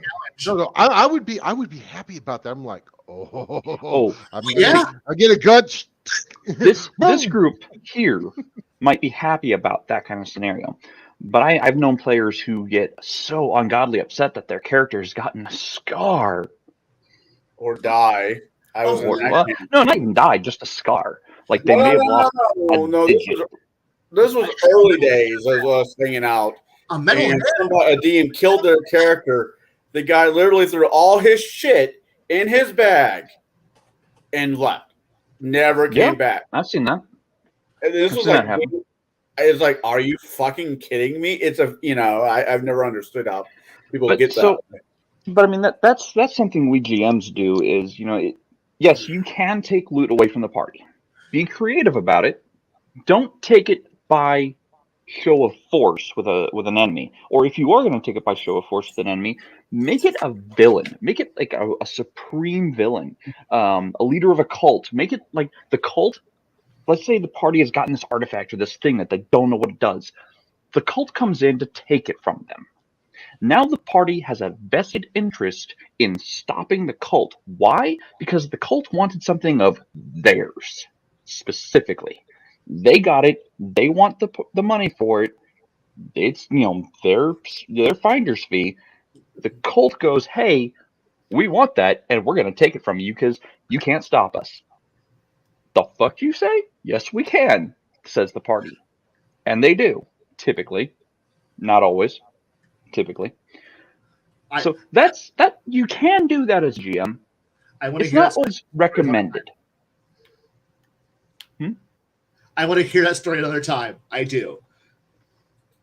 Or the Earthbound one. Well, Yes, Drink. now I want to go back to the rant that Cigar DM here did, about I just want to take my stuff back, get a drink, and get laid. You forgot where you're going to go get laid at. The stripper guild. The stripper guild. And by the way, anytime we need to wait I've noticed every time that we mention stripper guild, the entirety of the chat just wakes up. We know it's important. I kind of joked about that earlier before we started streaming. Would you please take me off the main one? I'm being subconscious. Please and thank you. No, I'm gonna laugh at you. Yeah, well, I got enough of that back in high school. That's why I play Dungeons & Dragons. We all. Yeah. With that being said, no. I before this, we even started streaming. We were talking about guilds and making guilds for your campaigns. And I can play this. Hold on. And I just had to think about it for a second. Okay, so I had the idea early in the evening. We're talking about building guilds. About what kind of guilds do I want to talk about? I'm like, I want to make a horror guild, and Jade, being the one who's known me the longest out of this motley crew, said, "Of course you do." And I like the concept of not so much whoring, although everything has its time and place, I guess. I like to make people who are normally, if I'm sitting down at a table of other adults, I want to have an adult game. I don't, if there's kids underneath a certain age, no, I wouldn't pull that nonsense. I would leave it as is. But if I'm playing a campaign where everybody but me is being lawful good, holier than thou, my first thought is, please get off the fucking cross so we could use the wood.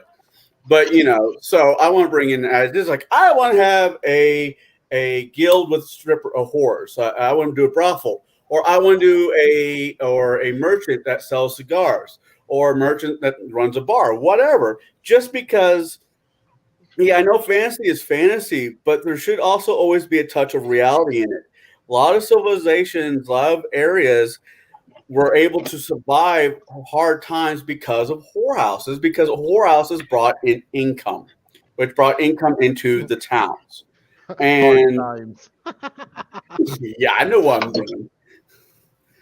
So that's why I want to talk about, I was thinking about talking about whorehouses. Do George R. Martin's Littlefinger.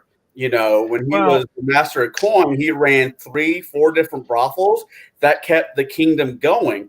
It wasn't the king's tax that kept it going. It was the ever-loving arches of the whorehouse. That's, you know, but a lot of people are, and this is not dig at anybody in the panel or anybody in chat, but a lot of people are raised that whorehouses is a bad word. We don't talk about places like that. Well, they still exist. We have a couple in Nevada. There's some in Amsterdam, all over the world. It's the world's oldest profession. So apparently they're doing something right. Well, you see that that's classic TV show, and I can say it's classic now because now it's 20 years old. Firefly had a guild operative that she was part of the Companions Guild. They used her to get into certain locations where their usual charm or certificates would not apply. But if you send a pretty lady to go accompany a man who's very lonely and in the public eye all the time, and say, I'll give you 2 hours of focus on you and your penis. Man, those planets open right up. Go ahead, Jade. I didn't mean to interrupt. I mean, yeah, if you run a courtesan guild classy and correctly, it can do really well. I'm not saying that it can't. I never will say that it can't. But it has to be, as far as like in the game goes, keep it classy. Don't go to cringe level of things. Yeah. Don't make it cringeworthy. But yes, you can run courtesan guilds in the game. They can bring a lot of income. Courtesans did bring a lot of income to a lot of different old world civilizations. And I don't mean just like Middle Ages. I mean like Stone Age, Iron Age, Bronze Age. Like courtesan guilds ran cities in some areas. But what truly ran the city was greed.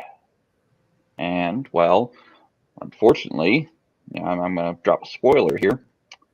Most guilds are in it for greedy reasons. They may not seem greedy to you. They might have noble reasons.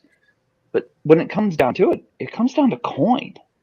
They're all doing it for profit to some extent or another. Now, they might do it for physical or monetary reasons, but some of them might do it for pious reasons, what they believe might get them lip service from their deity. And that's another form of greed. It's a different form of greed, where they're like, hey, we're going to sacrifice 20 virgins to our God in hopes that our God loves us more. It's still a greedy reason. It's just a different point of greed. Wow. So I'm sorry, you said lip service after talking about a courtesan guild. Yes. I know what I said. I realized my mistake after I said it. Guarantees citizenship. Say again? I said service guarantees citizenship. Yeah. It's never too long. It's never too short of a time. Too long? Reference. So, I mean, mostly what it comes down to, as far as guilds and cults, they all have selfish reasons why they do what they do. A lot of them might go, yes, we are fighting for, the greater good of all. Yes, the greater good.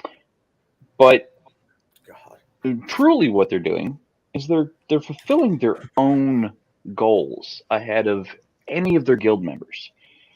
So a lot of the goals of a guild should be aligned in such a way as to gain something with as minimal effort of the guild leader involved as possible. That to me is the purpose of guilds, is to achieve our goal with the maximum efficiency and minimal effort. Yeah. I mean, that's just looking at it from pure logic perspective. it's just really whatever the guild has at their access to throw out. If you are in a area that is the biggest coal supplier in that kingdom in that region, then you work the coal mines. You work, and that's where your guild is. If you are a gold mine, any kind of mining, just mining in general, I'll just round that out as mining. Then that's where you're going to stake your flag. Farming, if your world has a bread basket, bread basket that feeds 2/3 of the continent, then your guild's going to be in that. It just use whatever your world has. Agriculture guild, weavers guild, goldsmiths guild, blacksmiths guild. Like they all do it for profit to a certain extent. It just may not be profit as you see it. A farmers guild comes to the adventurers and goes, "We need you to go kill some people for us." Wait, you're a bunch of farmers. We know, but we have money. Who do you want us to kill? We're a band of badasses. What? Here's a pile of money. That's half of it. Who are we killing? Some druids. Why? They hate our farms. Oh, so you want us to murder an entire druid grove? Yes. And if you kill them, you get this other half of the money. Oh, that's a lot of money. Uh-huh. Kill them. Okay. Yeah, we'll go kill them. And yeah, don't fuck with the farmers because they have more money than you think they have. Dun, dun, dun, dun. I can't. And they have commercial. And they have tons of hoes too. They do. Right. All the hoes. I mean, it always goes back to I did my job. I want to go home, take a shower, go to the tavern, have a beer, and get laid. Don't fuck with my goals here. My goals are simple. Right. The simple goals are always the best goals. My goals are simple till you make them complex. And once it becomes complex, once the avalanche is started, the rocks don't get to have a vote. So yeah. I mean, yes, you will have players, jokingly. I know this was from a movie, which I still haven't seen all of it. But, the guys are gaming, and one of them was like saying, how's it? You're in a tavern. What's everybody doing? Are there girls? Oh, God, no. I want to do them. And when I first heard that, I'm like, yeah, whatever. That's, whatever. No, that's a big joke. It wasn't? No. Dr. Demento. Yeah. Yep. Sorry, I was thinking of I thought he was talking about the whole, I'm going to put a ballista behind him. Oh, that, yeah. No. I'm talking about I want to do them. And that shit probably doesn't really happen in gaming. Then after a couple years of gaming. Okay. You say that doesn't happen in gaming. It does happen in gaming. It happens at much younger ages than we are. That's what I was about to say. As soon as I started working from the game shop in Poplar Bluff, and I mean, I kept it to the most part. If I had kids on my table, I'm like, this is a PG-13 table. And if anybody's at this table under the age of 18, this is a PG-13 table. These certain things are not going to happen at this table. If I get a bunch of adults, I'm like, whatever, we'll play out however you want. But yeah, it was always even adults that has what? It's time. I love you all. It's 10 already. Wow. Oh, yeah. I love you all, but it's 10 o'clock, and some of us have to work in the morning. Sadly. Well, okay. I love what I do. I have to pack up stuff because I get to go home tomorrow for a Yay. day. How long? For two and a half days, and then come right back. Right. So, like I said, some of us need to go. I go to sleep. Well, apparently, this conversation can continue for next week. Yes, we will find new topics and we'll rant about them. But there always will be mention of horse. I promise. The Strippers Guild is now an immediate part of this. And broadcast any of us that are on the Stripper Guild will come up. Sorry, Max. sorry, not sorry. All right. Okay. Wasn't there a zombie Huh? stripper film some years ago? Yes. Okay. Which one? I'm gonna share a link here in chat. I'm using my platform. Anybody that likes coffee, No. and I mean good coffee. I don't mean shit coffee. Hey, There's a difference. There's like those of you that drink Maxwell House no. or Starbucks, things that like are low tier, and those really are low tier. I'm going to tell you that I've got a link in chat. It helps you make money. You farm that link out. People that go there, they sign up on it under you, under me, whatever. You'll earn like a little bit of cash, not much, but you'll get something for it. And you get 15% off on coffee products, which typically it's like $16 if you're not doing a subscription. Usually, if you do a subscription, it's like $15 a month for 12 ounces of coffee, beans or grounds. So I recommend, if you like it, take that link, go sign up, share it with friends. Blackout Coffee is badass. It's made in Florida, roasted in Florida. They have a blend of coffee called No Compromises. It is a two-way friendly coffee company, Second Amendment friendly. Their Instagram is all about the Second Amendment, okay? They are more Second Amendment friendly than another very popular black something coffee company. Don't go with those other guys. These guys here fucking throw money at the gun owners of America. So, with that being said, I'm just going to let you guys have that. Yeah, my head got swole, Travis.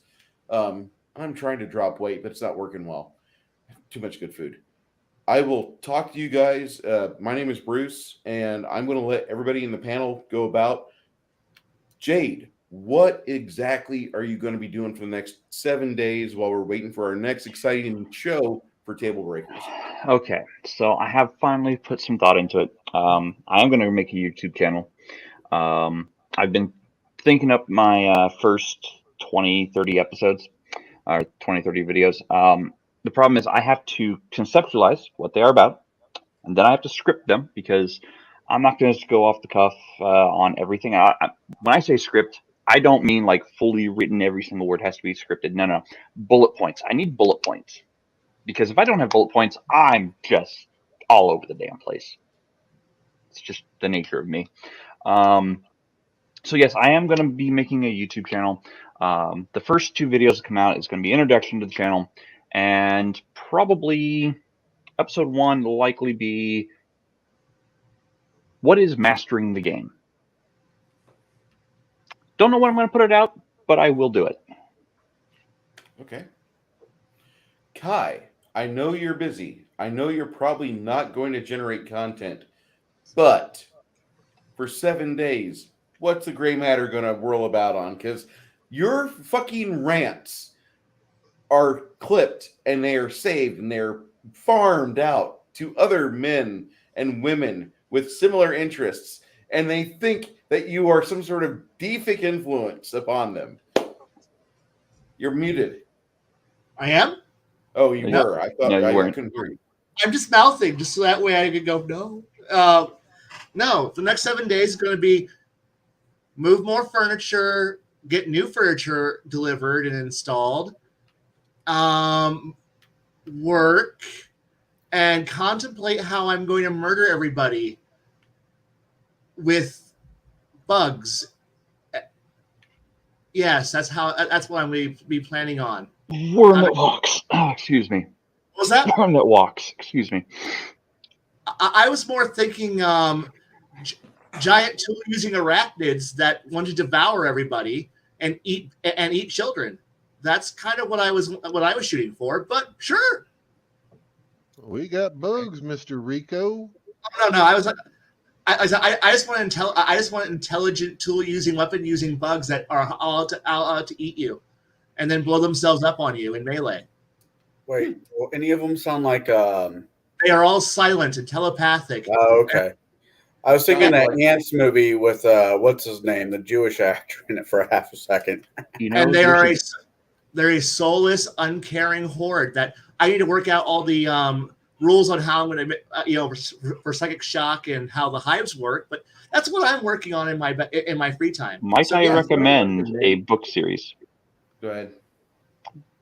A book series I might recommend is by Jim Butcher, the Furies series. Yeah. Furies of Cauldron. I'm going to recommend a David Weber Stars at War series. It's a fantastic book series. And yes, I've also realized that I need to play a sci-fi game badly. I need to get away from fantasy and just run sci-fi for a while. I would love to figure out a sci-fi game as a player, not a DM. I need to play science fiction, but if don't look at me to run that one. I'll do fantasy. I'll do horror fantasy. But if I run science fiction, you better be ready for something different than what I normally. Then it's. I'm gonna shut up now. Okay, we've already. Okay, we've got to wait. Put that back up, Bruce. Age. No, you know what we call that? We call that a bottle of Mad Dog 2020. Oh, right God. there. Really, dude? This is pride we're talking about. He's at least a $15 bottle of wine. Come on now. I'm sorry, Boone's Farm. There we go. What, you go up to $2? Woo! Hey. Fuck out of here. Come Mad on. Dog. Look at that. Look, I was gonna say McCormick cheap ass vodka, but hey. McCormick? Oh my God. Oh my God. All right. That's terrible. We all know that. We're done. All right. Since we're bringing up bad alcohol, I'm going to bring up good alcohol. Happy St. Patrick's Day to you fuckers. Yes, St. Patty's. And for those who don't celebrate St. Patty's, in the good words of my grandpa, Pug Malone. And if you don't know what that means, look it up. Still Scottish. Don't care. Irish. I'm still Scottish. Don't care. I'll let you drink. Baron G-Rock, you got things coming up this week. Come on now. I got to congratulate Baron. Hold on here. That motherfucker just started a YouTube channel 3 months ago. He's already surpassed me. He's at 500 something odd subs. I gotta fucking congratulate the man. Now he's not curating his channel at all, so he's probably the first time you talk about 5e in a critical method, you're gonna lose like half of those subscribers because I've seen your tags. Okay. So I am gonna be this weekend. I've got to do a little bit of moving stuff around and whatnot at home because I got a 3D printer and totally had to rearrange the room. So I've got to do that. I may wind up doing some because mostly I'm getting to the point where I'm done with a lot of my modules that I've been doing at the hotel in conjunction with the training with the new position that I've taken on. So it's going to free my time up a little bit more in order to actually start pumping out some content. I just want to thank everybody for all of the subscriptions, all of all the support. I definitely I've definitely had some definite spikes in views and things like that, and I definitely do appreciate it, guys. And make sure that you are going through and every one of us, make sure you subscribe to our channel. It does nothing but help. Make sure you like, subscribe, share, the whole 9 yards. Shadow and Sun has been out for a year and a half. He has 228 subs. I wish I had that level of growth in my channel.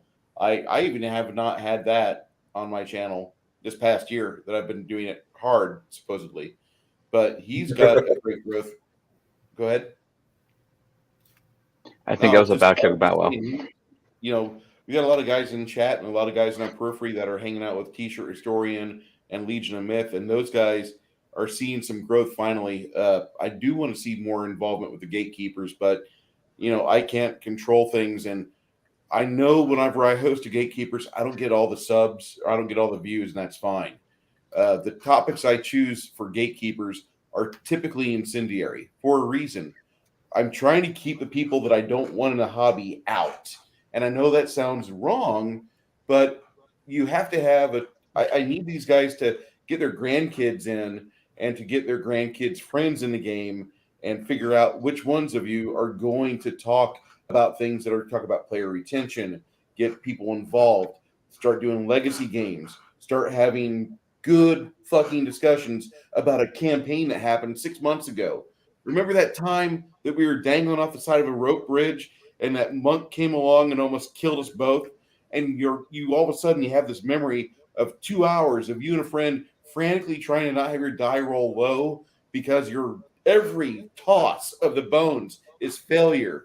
And you guys are thinking it's going to be a TPK, not on your own violation, but just on how chance is. Thank you, Shadow and Sun. Thank you. Yeah, definitely appreciate it. I want people to get involved in the games, and I hate fair weather gamers. And I know that sounds bad. I hate fair weather anything, but I really just want to do some gaming with people, and I want to have individuals involved and network and talk about their games and talk about their experiences and share those. That's why I have gatekeepers, and that I don't have that. I gave that entire server to Max. Here you go. Here's your Discord server, buddy. But I wanted DMs to be able to have a forum to talk to each other because there's really not a lot of that in the hobby. And I don't know why. I don't know why everybody thinks like my table is better than Bob's table. Bob's table is better than Timmy's table.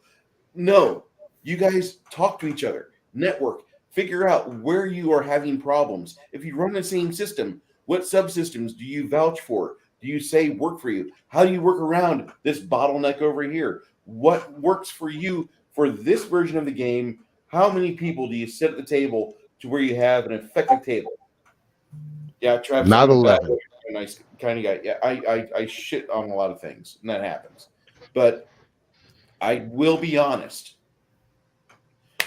Anyway, that's all I have to say. Anybody else have anything to pop up with? I will have my first video up by Sunday. It'll be an introductional video for mine. You say that. I say that because I finally did a copy or a run through the other day, and I'm happy with it because I'm a picky fucker. And I learned how to work everything else. It's done when it's done. I'm sorry, dude. I got a Todd Howard your shit, okay? It just works, okay? It just works. I can tell you right now, the betting pool has now opened in Vegas on whether or not he is going to be putting up the video or not. I'm just saying. Okay. This is only like the 12th time he said it. I know. It's going up this weekend, guys. I got you. It's going up this weekend. I'm just giving you shit, bro. Man, my OCD popped up in a weird fucking place for me. That's, it was weird. Because most times I don't give a shit, but my OCD kicked in hardcore on this. They make whiskey for that. All right. Oh, I know, but listen, yeah. I want everybody to have a safe and happy St. Patty's Day week, St. Patty's Day night, and for the next few days have the spirit of St. Patty's Day around, because you can't just like have a good night of drinking and then expect no hangover. No. Enjoy the hangover. Enjoy re-solidifying or hydrating, doing whatever you do. For those of you that don't partake, appreciate you, and get everything that you can done. I had a friend. I've had a friend of a friend die last Sunday out of a sudden heart attack. The guy was 40 years of age, out of Las Vegas. Actually, he was from Massachusetts, John Bartolo. And the guy was a 2A freedom-minded conservative guy, but he had built a camaraderie around some people, and he started involving himself in different networks and started trying to, show the way to, listen, here's how we build ourselves up. And he had really good theories that have been tested for generations. He had stuff from Zig Ziglar, and he had things that he had taken notes on from old corporate meetings. He wasn't my friend, Darren. He was a friend of a friend, but I looked up to him because while I was in the hospital with COVID, there was a guy named Jed who was in everybody's fucking streams, and God bless Jed. He died too, unfortunately. Both men had heart problems. Jed died in December, and then John just died. And John, of all things, he was 40. He was not in top shape, but he was a power lifter. He did work out a lot. He was fit. He was muscular. The guy could press weight. And for some odd reason, just like it was one of those freak things. So I got to say, like, thank you, John, for giving a lot of people a voice to a platform to use their voice. But secondly, if you guys see your phone light up and it's somebody you've not talked to in a while, it's somebody that's a family or friend, if you got an old gamer individual that's on your phone, if Shadzar pops up on your phone and says, I need to talk, answer the fucking phone. You never know when the last time is going to be you're going to talk with somebody or when they're going to be able to hear your voice. And I know that sounds kind of but it is and that's exactly what it's all about. So that's an entire last minute I just vomited out. If you get a chance, touch base with somebody you haven't heard their voice in a while. Yeah, Darren, that right there, 12 Army buddies since 2020. Dude, that right there is the biggest piece of evil because nobody talks about that. There's not a single person out there in mainstream media saying, listen, touch your buddies, get in touch with them, get in touch with those guys that you've seen shit with, and make sure their head's all right. Make sure they're on ground zero. Make sure they're able to put their foot to the ground and be able to go forward. So I'm just pushing that out there.